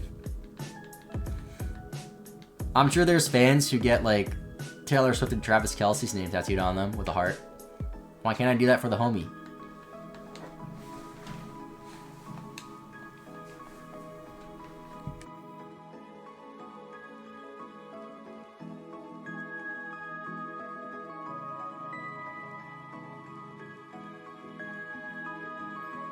$13 plus 87 equals forever T-Swift tattoo.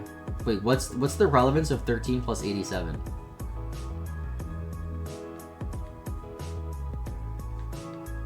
Is 13 Taylor Swift and 87 Travis Kelce's number or something?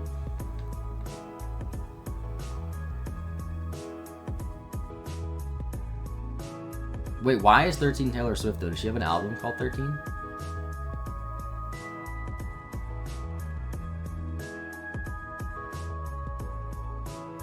Her whole thing is like her birthday and some album. Oh, okay. I didn't know that.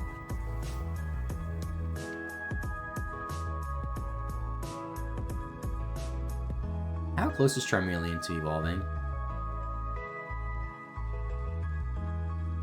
110. So I can switch train. Practice how many times a day I have to turn the radio station on to play her playing her music. Yep. I like Taylor Swift though. I don't think she's bad.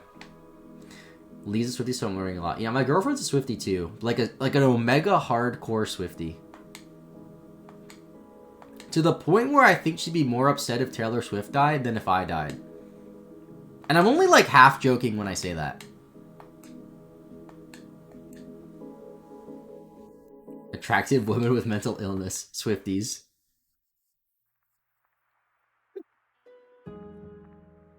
I mean, you said it, not me.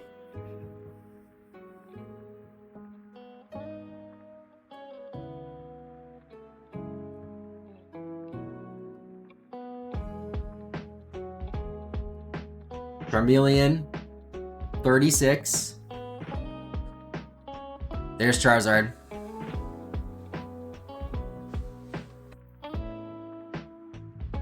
Number 49.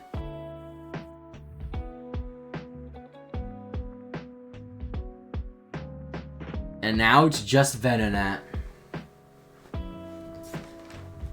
Yeah, so I'm pretty confident we could finish out Venonat within an hour. I know I said I'd only stream for about 2 and 2.5 hours, and we'll hit 2 hours in 15 minutes or so.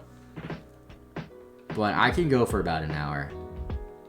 I can push this to close to a cool 3-hour stream. I said this before too, and I don't know what it is, but like, maybe it's because I really want to finish this challenge, But when I was doing Nuzlocke, I found it really hard to push past the 2-hour stream mark. And yet while I'm sitting here grinding, even when chat is really slow, I don't mind it and I still like it. What is it about running back and forth and killing low-level wild Pokemon? That is so fun to me.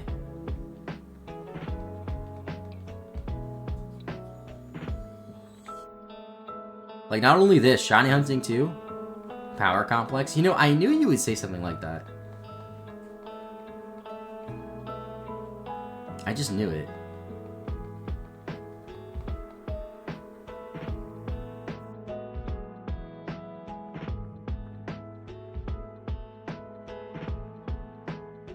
Gotta whack considering JP doesn't even have power right now. Oh, I totally forgot about that. JP lives in California, and isn't there like insane fires there? I'm gonna text him right now and be like, hey, are you alive?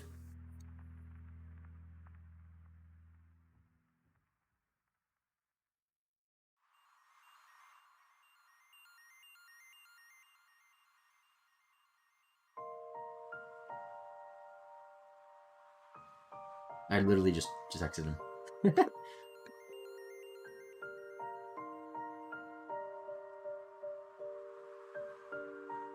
Yeah, aren't the fires like exceptionally bad? Like, I know like every like once in a while there's fires in California, but like this time isn't it like the worst that like has ever happened? Oh, he responded right away.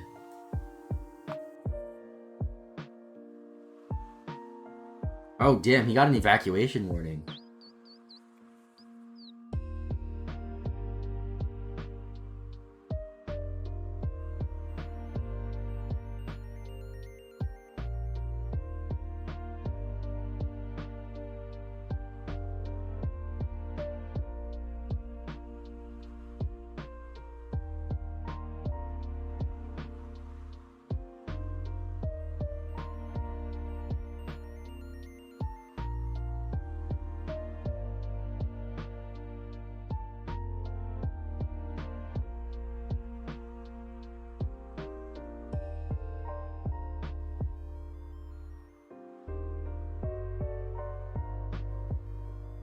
This would be a dumb question, but like, when places get evacuation warnings, whatever, and like they evacuate, where do they expect people to go?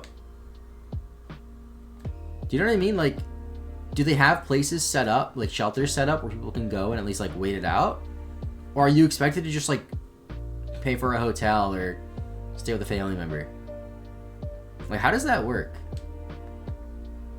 I've never been evacuated, so I have no idea, and I hope I never have to be evacuated. I hope nobody ever has to be evacuated, for the record.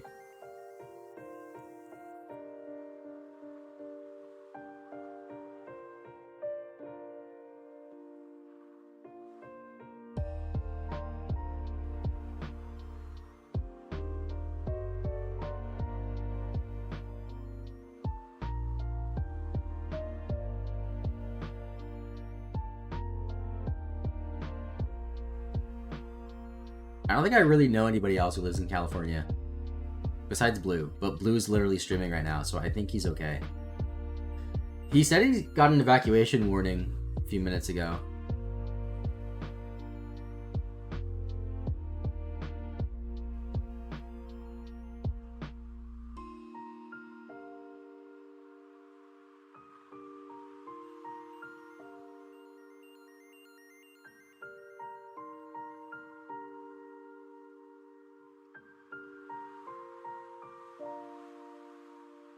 Do 3 more levels. Dude, stop using dig, bro. That's so lame. Gotta go heal. 29?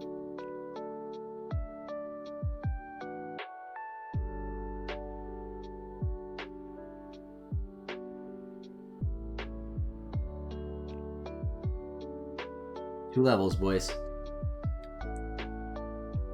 2 levels. I can do 2 levels in an hour.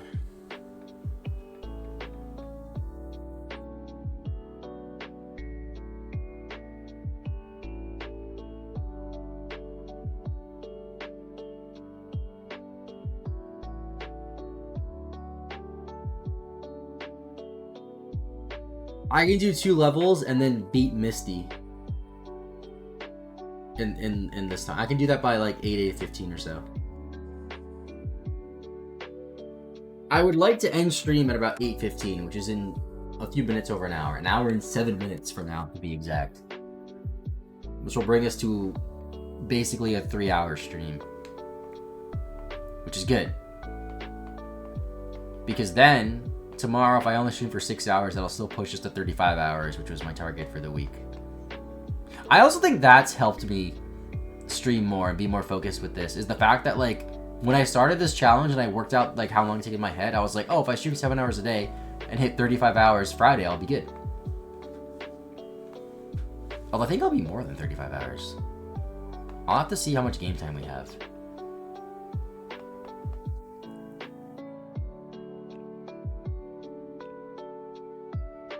Hit yourself. Let's go.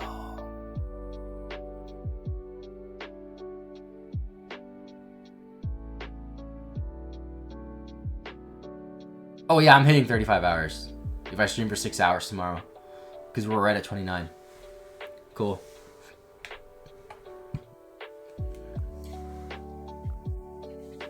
Yeah, my 9 to 5 this week was literally playing Pokemon Yellow. And the funnier part about that is most of this was done between 8:30 and 4:30. So like literally a 9 to 5. I mean, I know right now it's 7 o'clock, but this is my overtime sort of right now. This is making up for Tuesday, where I had to stream for only like 5 hours. And tomorrow, where I'm streaming for only 6. I say only 6. Like, that's not 3 times longer than I would normally stream in the past.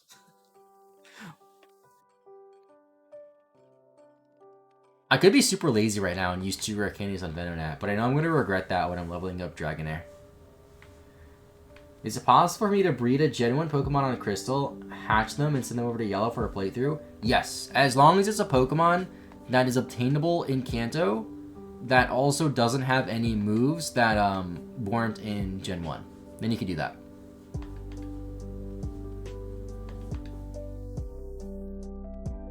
If I'm not mistaken, I think Gen 1 and 2 are the only games that can directly trade with each other that are between generation. Because Gen 4 and 5 can't. I don't remember. How do you transfer Pokemon from Gen 4 to 5? I honestly don't remember. And then like 6 to 7 you can't trade. And then 7 to 8, that's on the Switch. You have to use Bank. Slingshot minigame. Oh, I vaguely remember that. I don't think I transferred over too many Pokemon from 4 to 5. Actually, no, I must have, because I put a lot of Pokemon in Bank.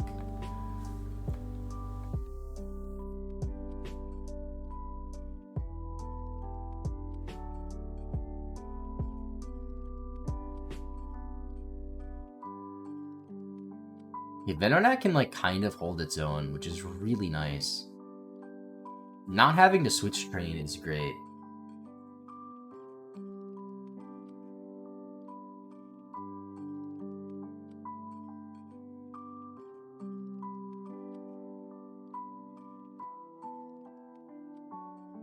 I was also just thinking for this video, right? I might... So no matter what, I was going to skip a week in uploads. And I was planning on that week to not be the next Saturday, but the week after. I might just skip next Saturday and upload this the Saturday after if I need more time to work on it. Because I want this video to be up there with the first intended video in terms of like how good the video is. Like I want this to be one of the best videos, if not the best video I ever make or ever made. It always bothered me that I couldn't trade between Gen 2 and 3. So there's like an unofficial fan-made thing where you can, that I might try out soon and look more into. Somebody mentioned it in a stream the other day. It looks pretty cool.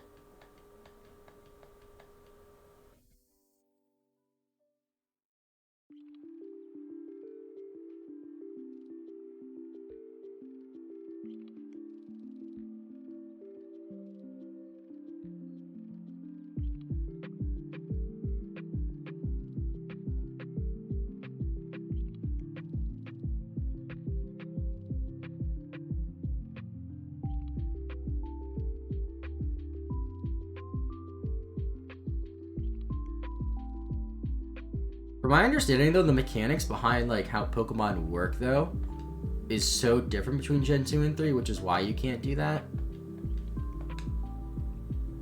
But it is cool that you could transfer over Pokemon from Generation 3 to a modern game. That's awesome. And you could sort of get a Pokemon from Red, Blue, Yellow, Gold, Silver, Crystal to a modern game if that copy of Red, Blue, Crystal, Gold, Silver, Crystal is on a 3DS. So, like, not an actual cartridge. But also, like, you could do things where you could back up your save file of your actual cartridge, and then if you have a 3DS with custom firmware, you could put... Let's go to Charizard, actually, see, look at its right. You could put that save file onto the 3DS. That's kind of neat.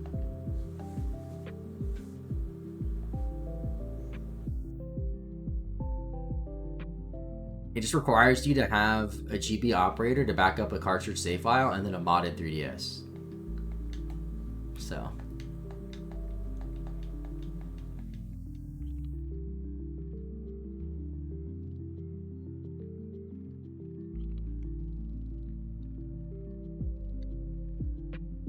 When I'm done with this, I might actually put this save file onto my 3DS. Just so I have it in another place. Level 30, by the way. One more level, and then we're out of this. How much XP is that? 2772. Honestly, that's not too bad. We hit a couple of Doug Trios, we'll get that in no time.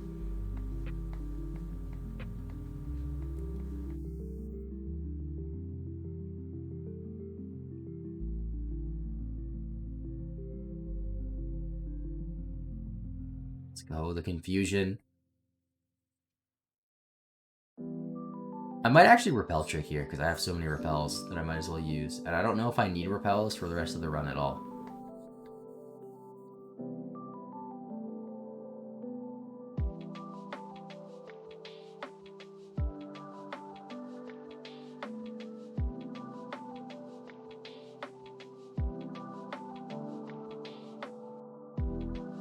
Ooh, critical hit. Okay, since I'm basically out of PP, I'm going to try the repel strat. I think it'll be worth it for this level. Oh, that's true. I forgot about Rock Tunnel. I think Rock Tunnel only has Rock Tunnel has a couple encounters that I need. So it's not like the worst. Because Rock Tunnel's going to have... That was a useless repel. It's gonna have Rhyhorn, I believe, and Onix. Okay, maybe just two. Actually, no, Rhyhorn's not there. It's just Onix.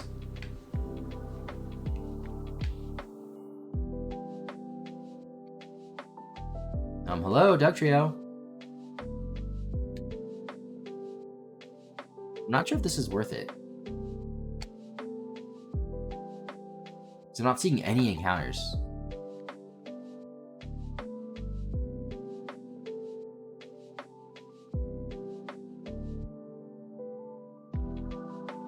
Yeah, no, it's not worth it. I might as well just get the other Pokemon and switch trade them.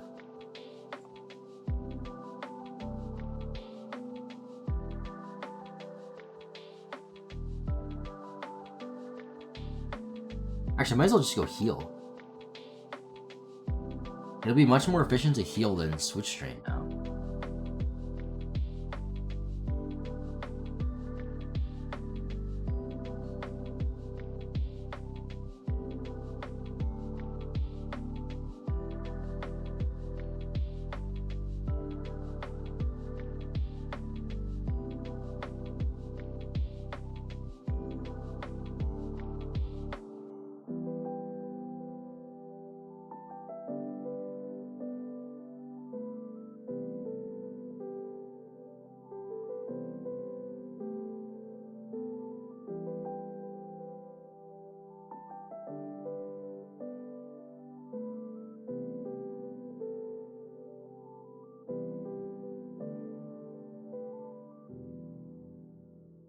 So close.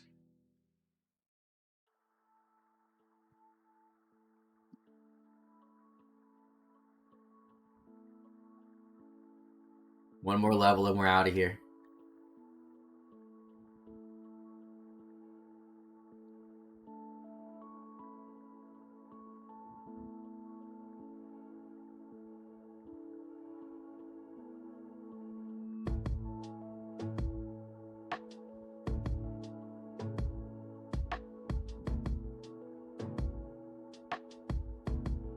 Oh, 22s are still faster. I didn't realize that. Okay, so I guess I switch on 22 still. Or just risk it. I mean, I'm so close to leveling up, I might as well just risk it. I don't know. I should have got potions.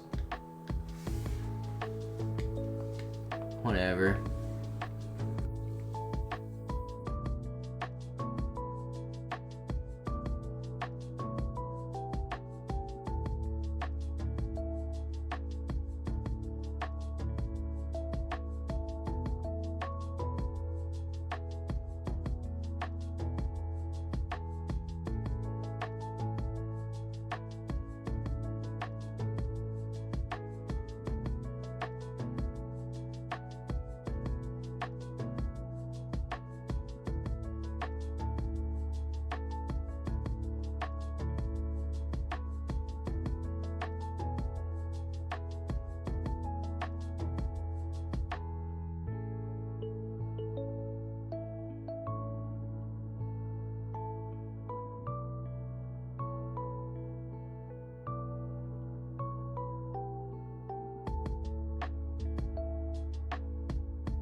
So close. I can feel it.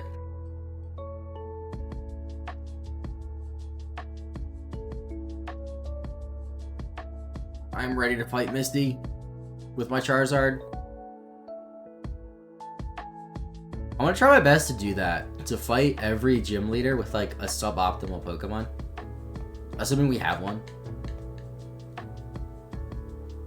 So like for Surge, I'll use Pidgeot. Even though I used it for Brock.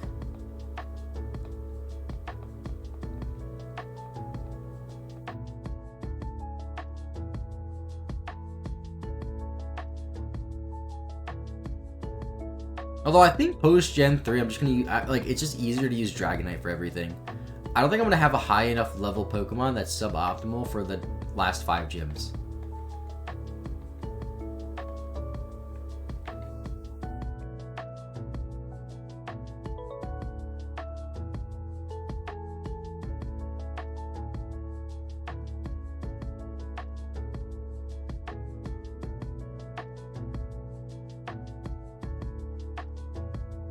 I feel like we're really close too. I wanted to go for about 2.5 hours tonight, but I think it'll be a little bit shorter than that just because we're gonna level up soon. And then fight Misty, and then I just want to read up on the next section off stream and have like a more solidified game plan for tomorrow.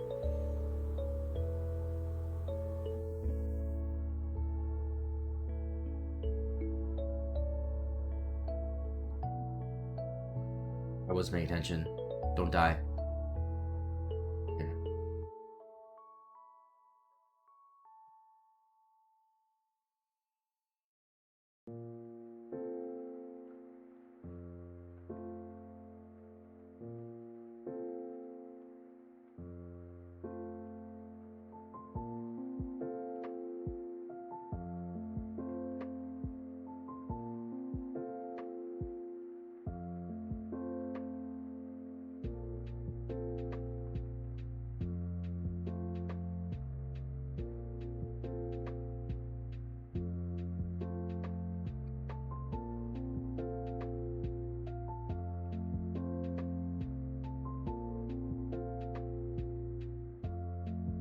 There it is.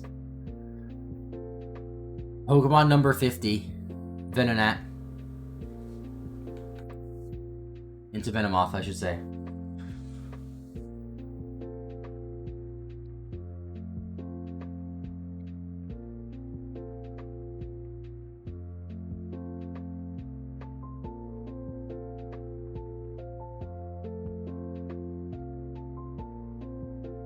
29 hours.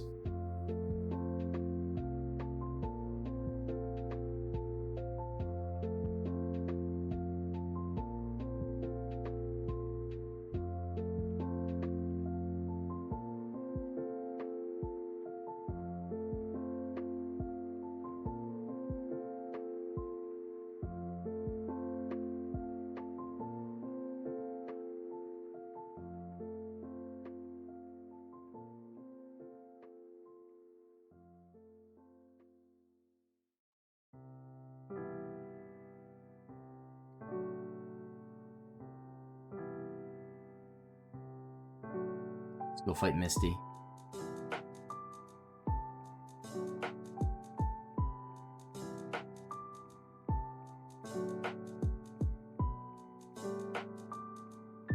Let me just double check. Pokedex, 50. And then the dock, 50. Okay.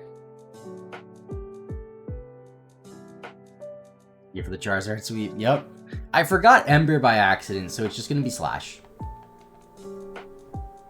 And she only has 2 Pokemon, I believe, right? Staryu, Starmie in this game?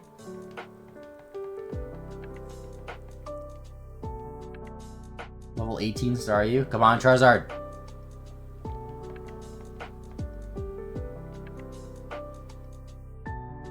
Critical hit. Oh no, Starmie. What shall I do? Slash. Critical hit again! Great job, Charizard. Wow, what was that? Like, a total of... Was that like 13 hours of prep just for Misty? It might have actually been 13 hours of prep just for Misty. For that 1-minute fight. We get TM11, which I believe is Bubble Beam. That's cool. Okay, so I'm not going to end just yet, because there's a couple of things we can do that's pretty easy here. So first things first, I need Cut.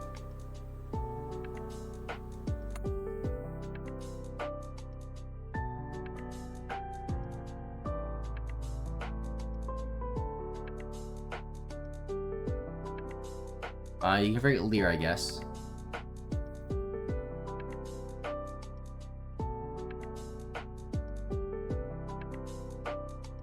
So I'm gonna... How do I get out of here? Oh, I have Cut, so I can just go down here.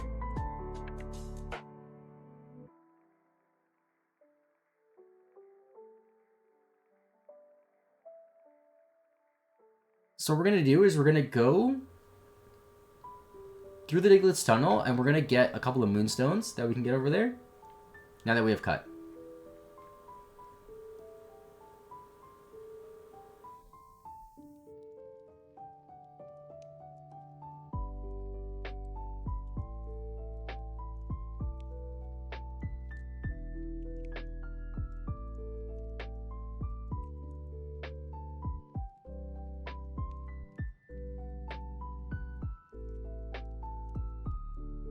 I also need to teach something Flash. I think Venomoth can learn Flash. If anybody in chat could just look that up for me, that would be greatly appreciated. It'll save me a little bit of time.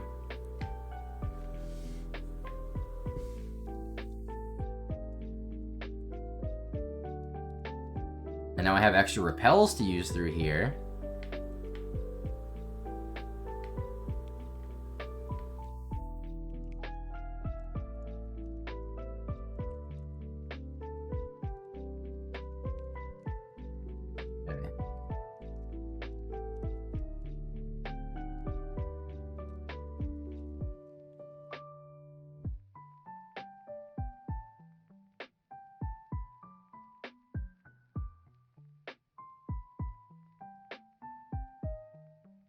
We get Flash here.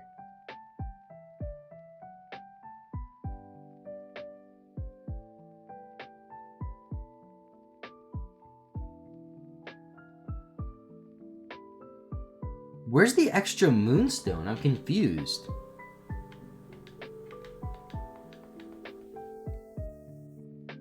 I think there's an item down here. Is it the item down here? This must be it, right? You're kidding me.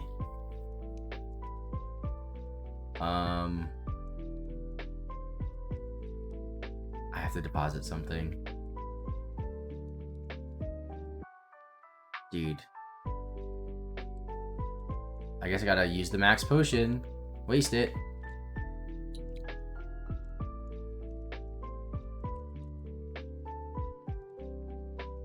That's an HP up. What the heck? Where's the moonstone? Is this it?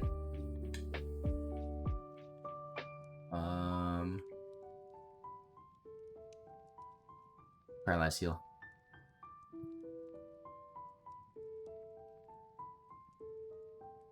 There's the moonstone. Okay, so now what we have to do is you have to deposit some items. Get the old amber. What else? And then go back over to Cerulean and pick it up again tomorrow.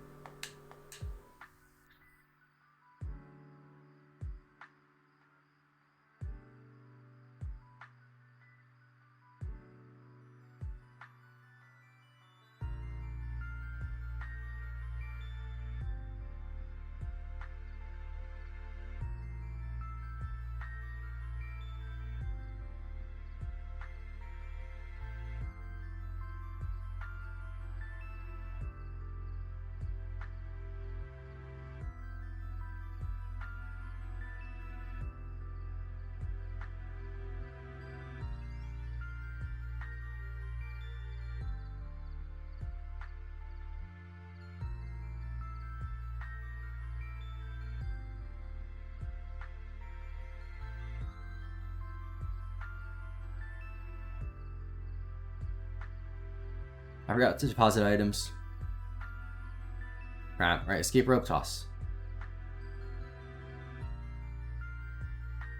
Alright, give me the old amber.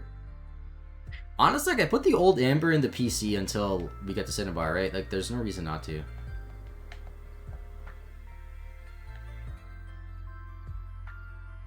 And I might as well put the TMs that I'm not using.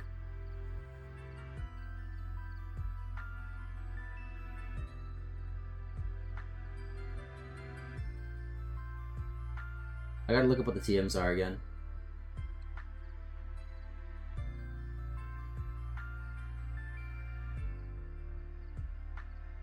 Okay, 45 and 28. 28 we're keeping. 45 we're keeping. 8 we're keeping.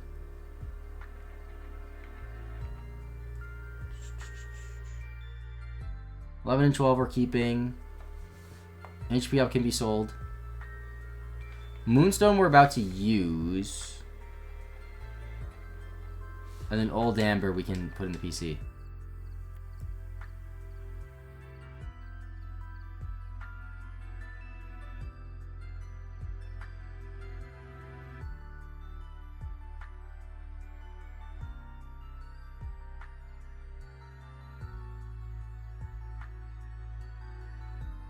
First I gotta go here and deposit items.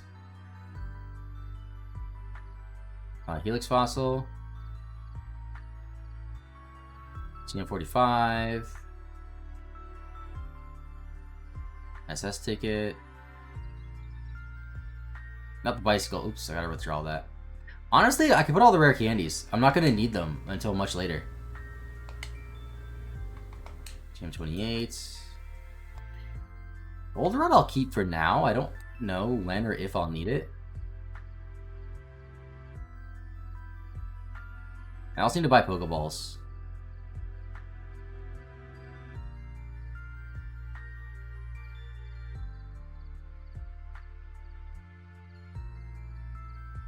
And teach Flash to Venomoth.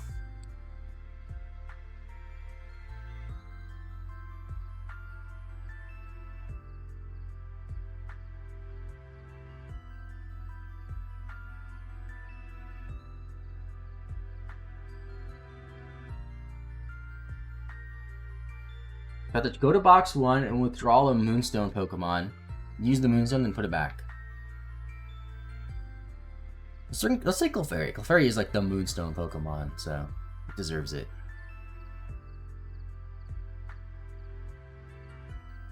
I forgot to put the old Amber too. Oops. Oh, that's Pokemon 51, though.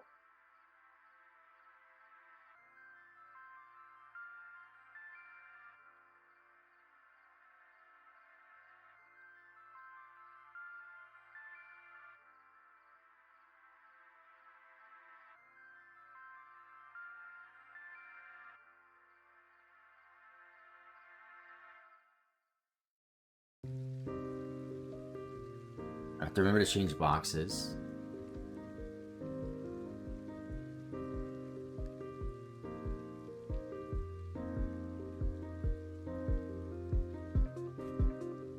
Put the old Amber away. Actually, let me teach Flash, then I can also deposit Flash.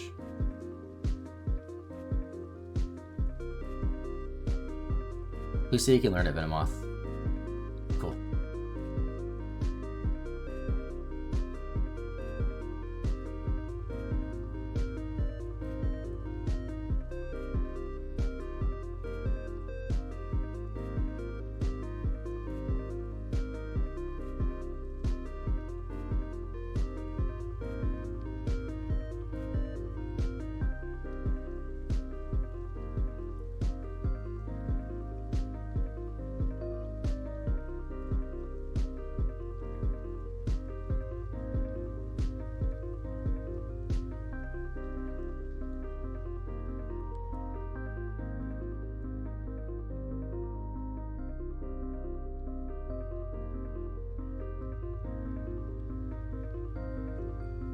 Well, the only Pokemon we can catch in the tunnel, I believe, is Onix. So we're good having 3 Pokemon in the party.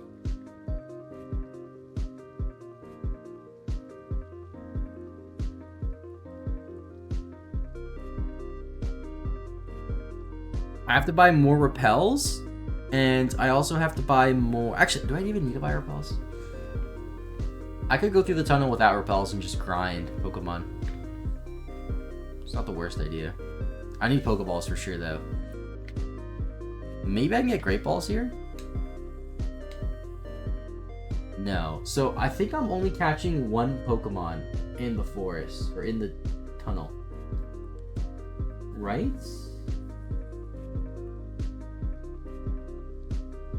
Oh no, east of Cerulean City, there's 2 Pokemon we can catch. Machop and Magnemite. And then Onix. So there's 3 Pokemon we can catch between now and Celadon City.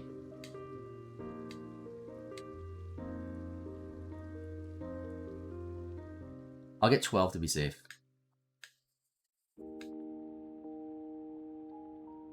Couple more potions.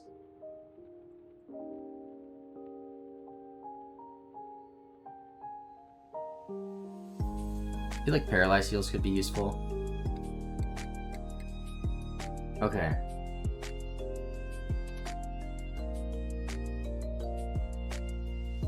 So now we go up here. I think there's a few trainers we have to fight that we cannot avoid, which is really annoying because there's no Pokemon we have to level up at the moment. There's no Pokemon that we have to level up. There's Pokemon that we need to level up, but we can't catch them until after some of these trainers. So I'm gonna have to avoid as many of them as I can. Catch the Magnemite, catch the Machop, and then come back.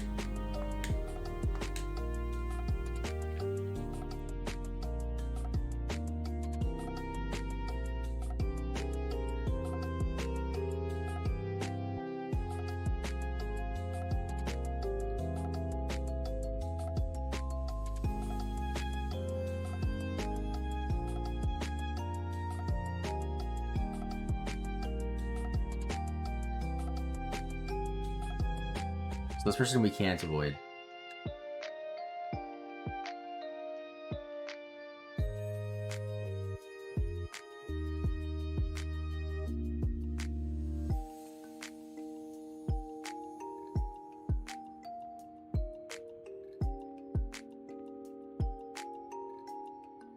I believe there's grass above us.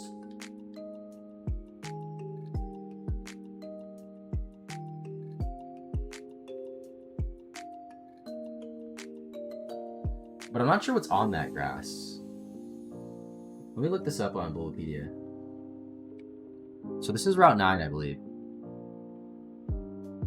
In Kanto.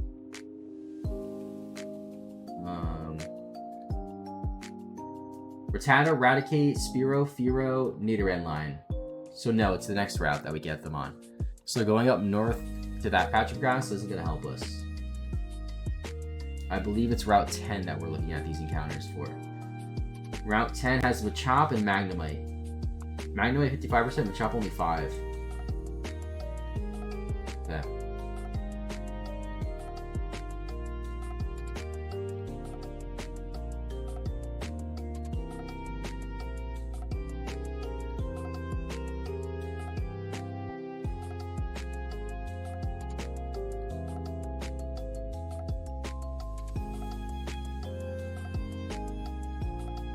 I'll get that item later. I don't even know what it is. It's probably not even important.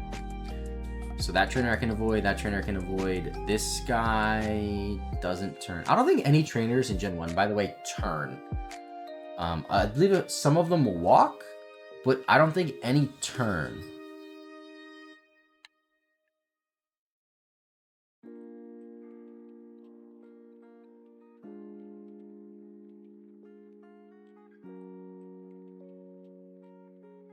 Also, chat, we're pretty close to 20 subs.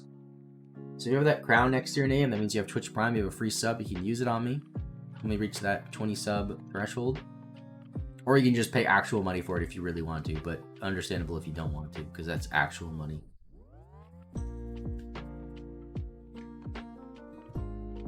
Did you get cool emotes? And no ads on the stream. I try not to run too many ads. I think I have it set to the lowest ad setting. Sometimes I run like a 30-second ad, so that way people who join the stream won't get an ad right away for a little while. But for the most part, I have ads pretty low. At least I think I do. I could be wrong. Let's avoid you, avoid you. Can I avoid you? Yes. Alright, let's go. So this is perfect because we have 3 Pokemon in our team and 3 Pokemon to catch until we get to the next city. Rather, not the next city, but Celadon City, because we're going to go to a city in between then. Okay, there's Magnemite. It's a Pokeball. I got 2 eyes where I could see you, but I'm happy to be here. Welcome back, USMC Robert. I apologize for that. So the way Twitch works is on my end, I can see like when people won't get an ad if they just join. And I would prefer it if people don't get an ad when they just join and rather see an ad if they've been here for a little while. Like I believe right now if you were to join you wouldn't see an ad. But I don't know for sure. So sometimes I run a 30-second ad, and when I run a 30-second ad, that means for 11 minutes there'll be no ads on people who join. If you're on mobile, so it could be that. I don't really know how it works either way. It could be that. I don't know what it could be. There's Magnemite, though. I'm going to end stream pretty soon here, though. I'm just going to catch this Machop and maybe an Onix and end stream. And then go through the tunnel tomorrow.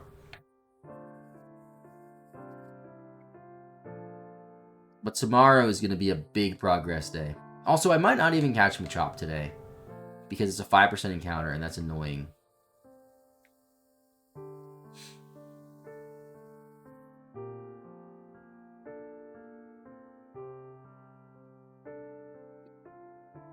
Because I also believe there's other locations we can catch Machop.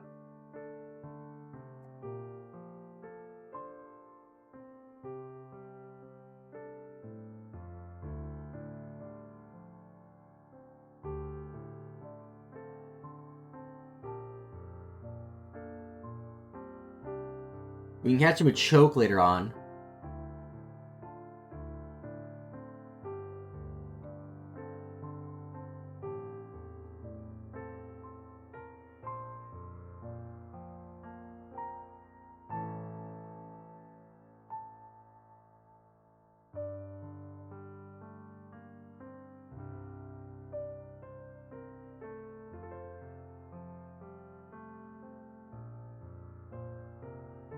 I think we have to get Machoke here, or Machop here, rather. But I don't think we have to level up the Machop at all. Because I think later on there's an in-game trade that gives us a Machoke, and then the Machoke evolves on trade.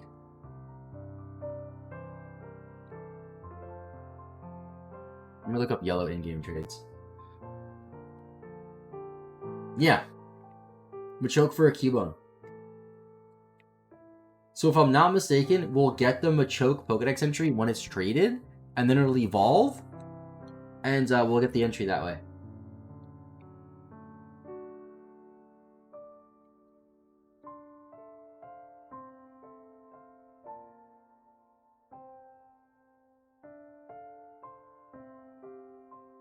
There's Machop.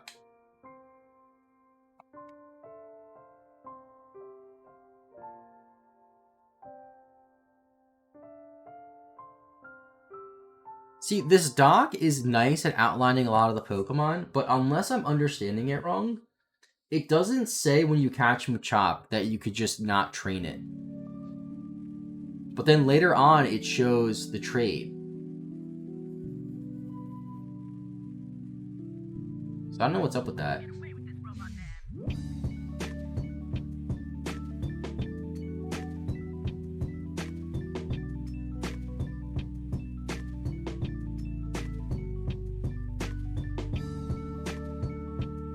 I might also deposit Charizard for Venusaur for going through the cave, because I think having a grass-type attacker will be better than having a flying-type attacker and a fire-type attacker.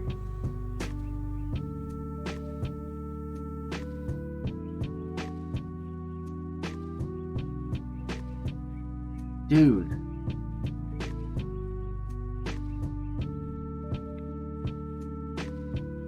Does Venonat have, like, sleep powder or something?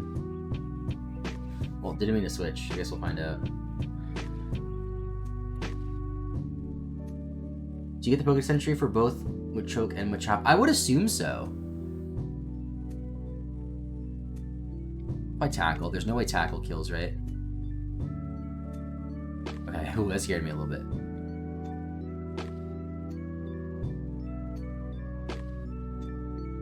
I have 2 Pokeballs and 1 Great Ball. Never mind. I was gonna say 2 Pokeballs, 1 Great Ball to catch this Onix.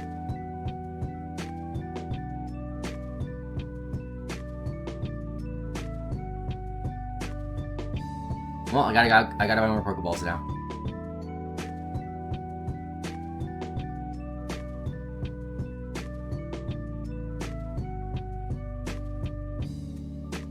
I have 1 Great Ball.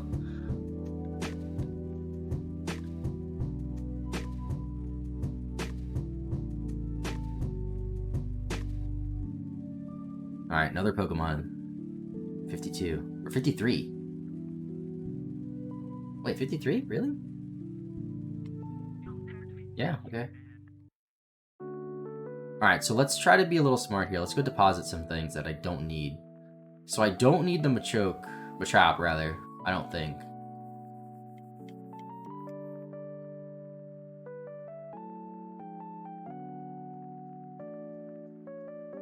I don't think I need Venomoth anymore. Because I believe Magnemite can learn Flash. So I need Venusaur. And I think I can deposit Charizard. I don't think I really need it.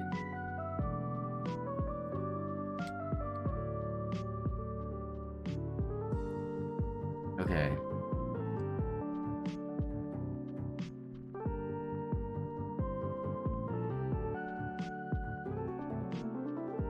I'll see your moves. Don't have sleep powder. We have tackle though. We can just tackle an Onix, I guess. There's maybe 1 grass trainer in the cave. Yeah, I'll pull up Bulbapedia when we go in there and train. But I also have a Pidgeot on my team. So I have Venusaur for everything that's not a rock type, or everything that is a rock type. Pidgeot for everything that's not a rock type, basically. Oh my god, I need cut. Unless Venusaur has it. Oh, Venusaur had it, nice. I need to teach Flash too. I'm almost certain... Oh, I deposited the Flash. HM. So at this point, it's just more efficient to withdraw Venomoth and deposit it again later. Then withdraw the HM, teach it, and then deposit it. So that was a bit of a mistake. Venomoth also gives us like another attacker if we like really need one. But like I don't think we will.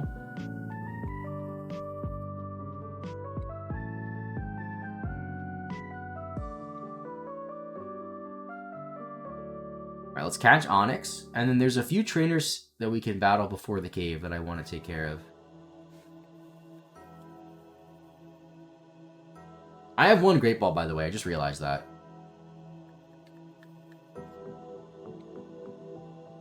So I gotta try to catch it with this one Great Ball. And if I miss it, then I gotta go back to Cerulean City. The good thing about Onyx, actually, is we don't have to grind Onyx. I just realized that. Onyx doesn't evolve in this game.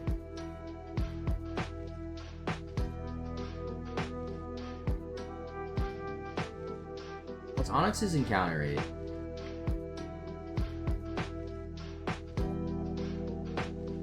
Onyx isn't on the first floor. Onyx is 10% in the basement. So you know what? Since Onyx doesn't evolve, we don't have to do that now.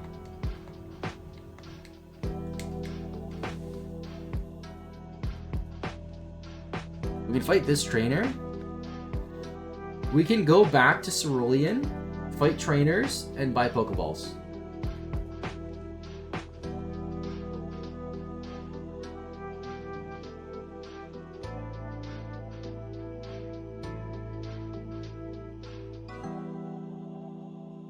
Please don't sing me. Okay.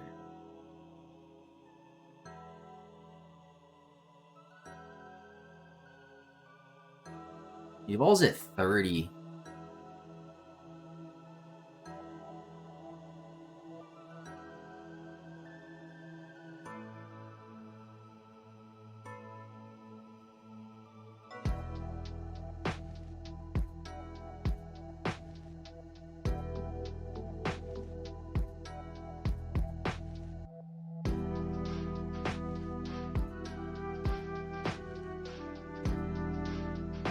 It kind of sucks that we're only leveling up one Pokemon right now.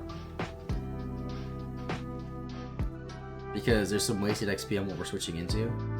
But at the same time, even if I catch a second Pokemon, the odds of that second Pokemon being able to handle these trainers is pretty low. And I'd have to switch train anyway.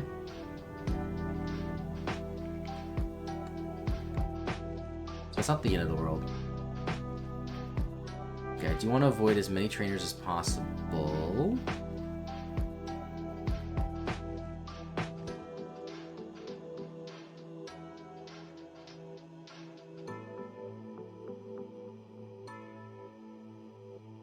Team 30?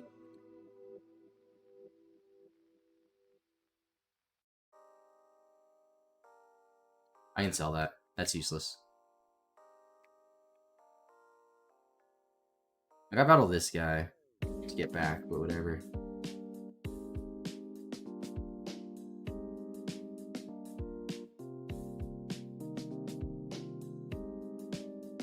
I was gonna say, if it's a Rattata, maybe I can leave Magnemite in, but it's saying true. Also, I keep thinking that Magnemite's a Steel type. Steel type's not in this game. So even if it was a Rattata, I'd probably get destroyed, because Rattata is just super strong for no reason.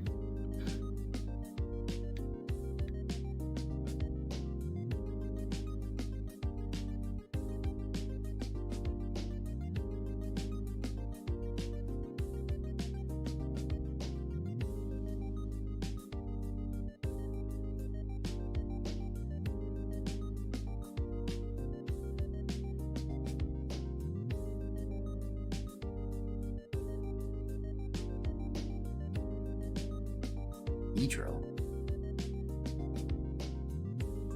See a lot of those in this game. That might be the first one that we've seen in this game. Is that? I don't know if that's true though. We've seen Gakunas.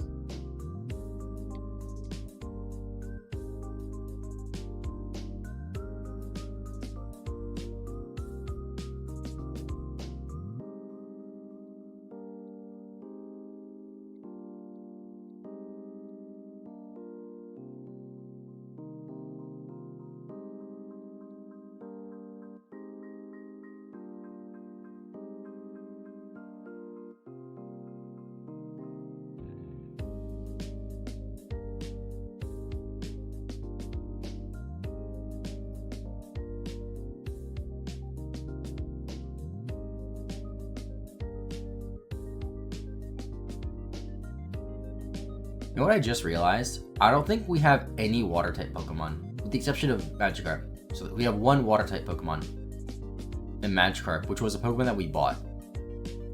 So we haven't actually captured a water-type Pokemon yet.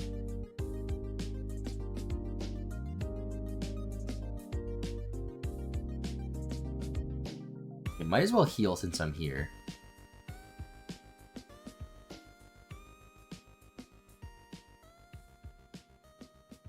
We passed my 2.5 hour goal, so I'm really happy about that. So that means tomorrow, I think I can only stream. I have to only stream for 5 hours to hit my 35-hour goal of gameplay. Right, where are we at now? Okay, yeah, a little over 5 hours I have to stream tomorrow to hit it. Because I have to end stream a little bit earlier than I thought tomorrow. But because I stream now, we'll hit the goal that I set.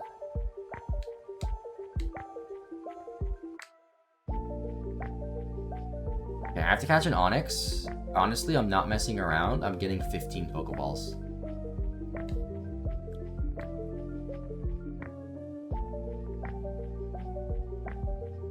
I also have a Great Ball on me.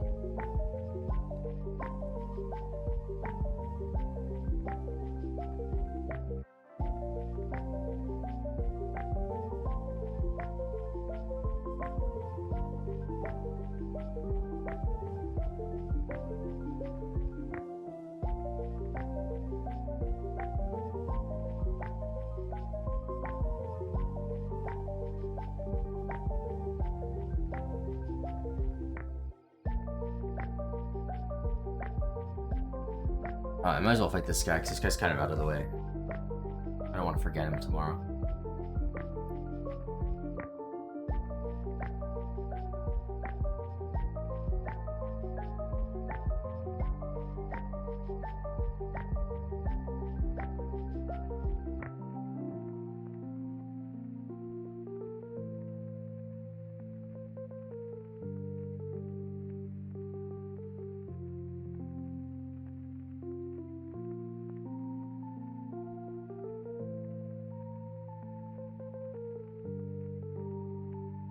And there's an Onix, so good thing I brought Venusaur, because if I had Charizard instead, I'd have a harder time dealing with this right now.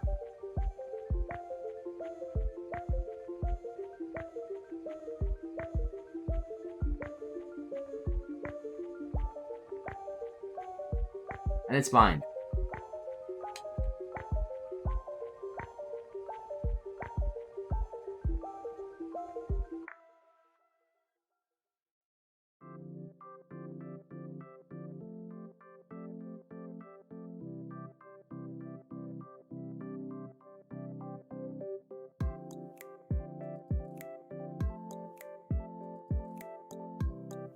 Did I fight you?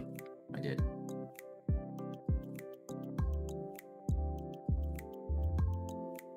Did I fight that guy? Can I even fight that guy? I can't.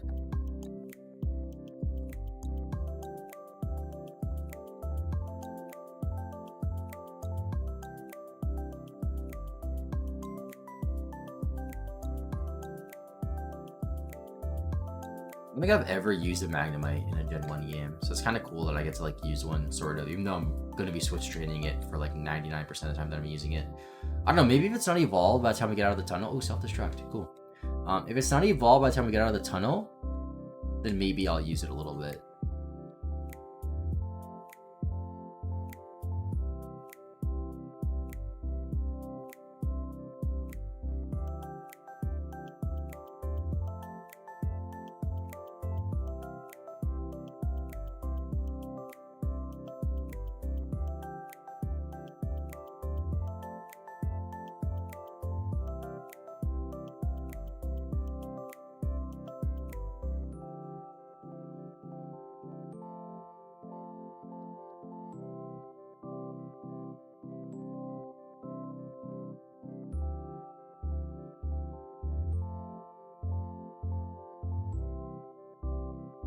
I think this is the last trainer.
Down goes the hiker.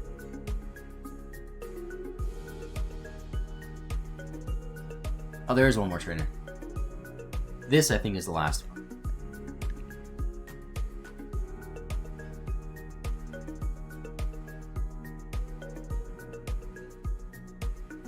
Oh, meow. Okay. I haven't seen many of those.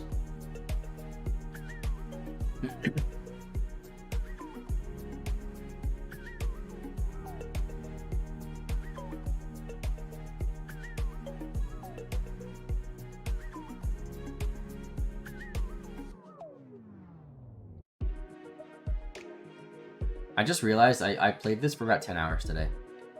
Because we streamed for a little over 7 hours before, and then just now a little under 3 hours. So that's 10 hours today, basically, of Pokemon Yellow.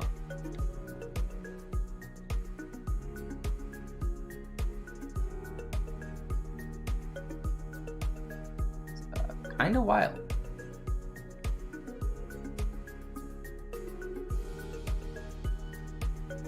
Alright, I'm gonna finish off here though. We saved the game. We'll be live tomorrow, chat. Tomorrow morning at about 8:30 to 9 a.m. EST. Gotta do the double save. Alright, but thanks for watching, guys. I'll see you tomorrow. Oh my god, I just turned off while I was saving.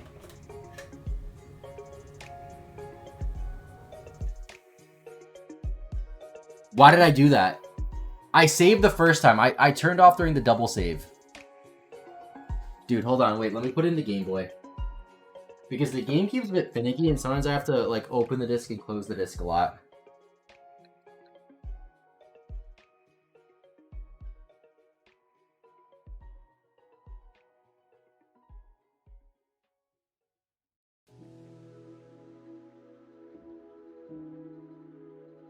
"29 hours. Okay, we're good." That scared me. I'm playing an actual cartridge, if you don't know. But yeah, thanks for watching, guys. See you tomorrow.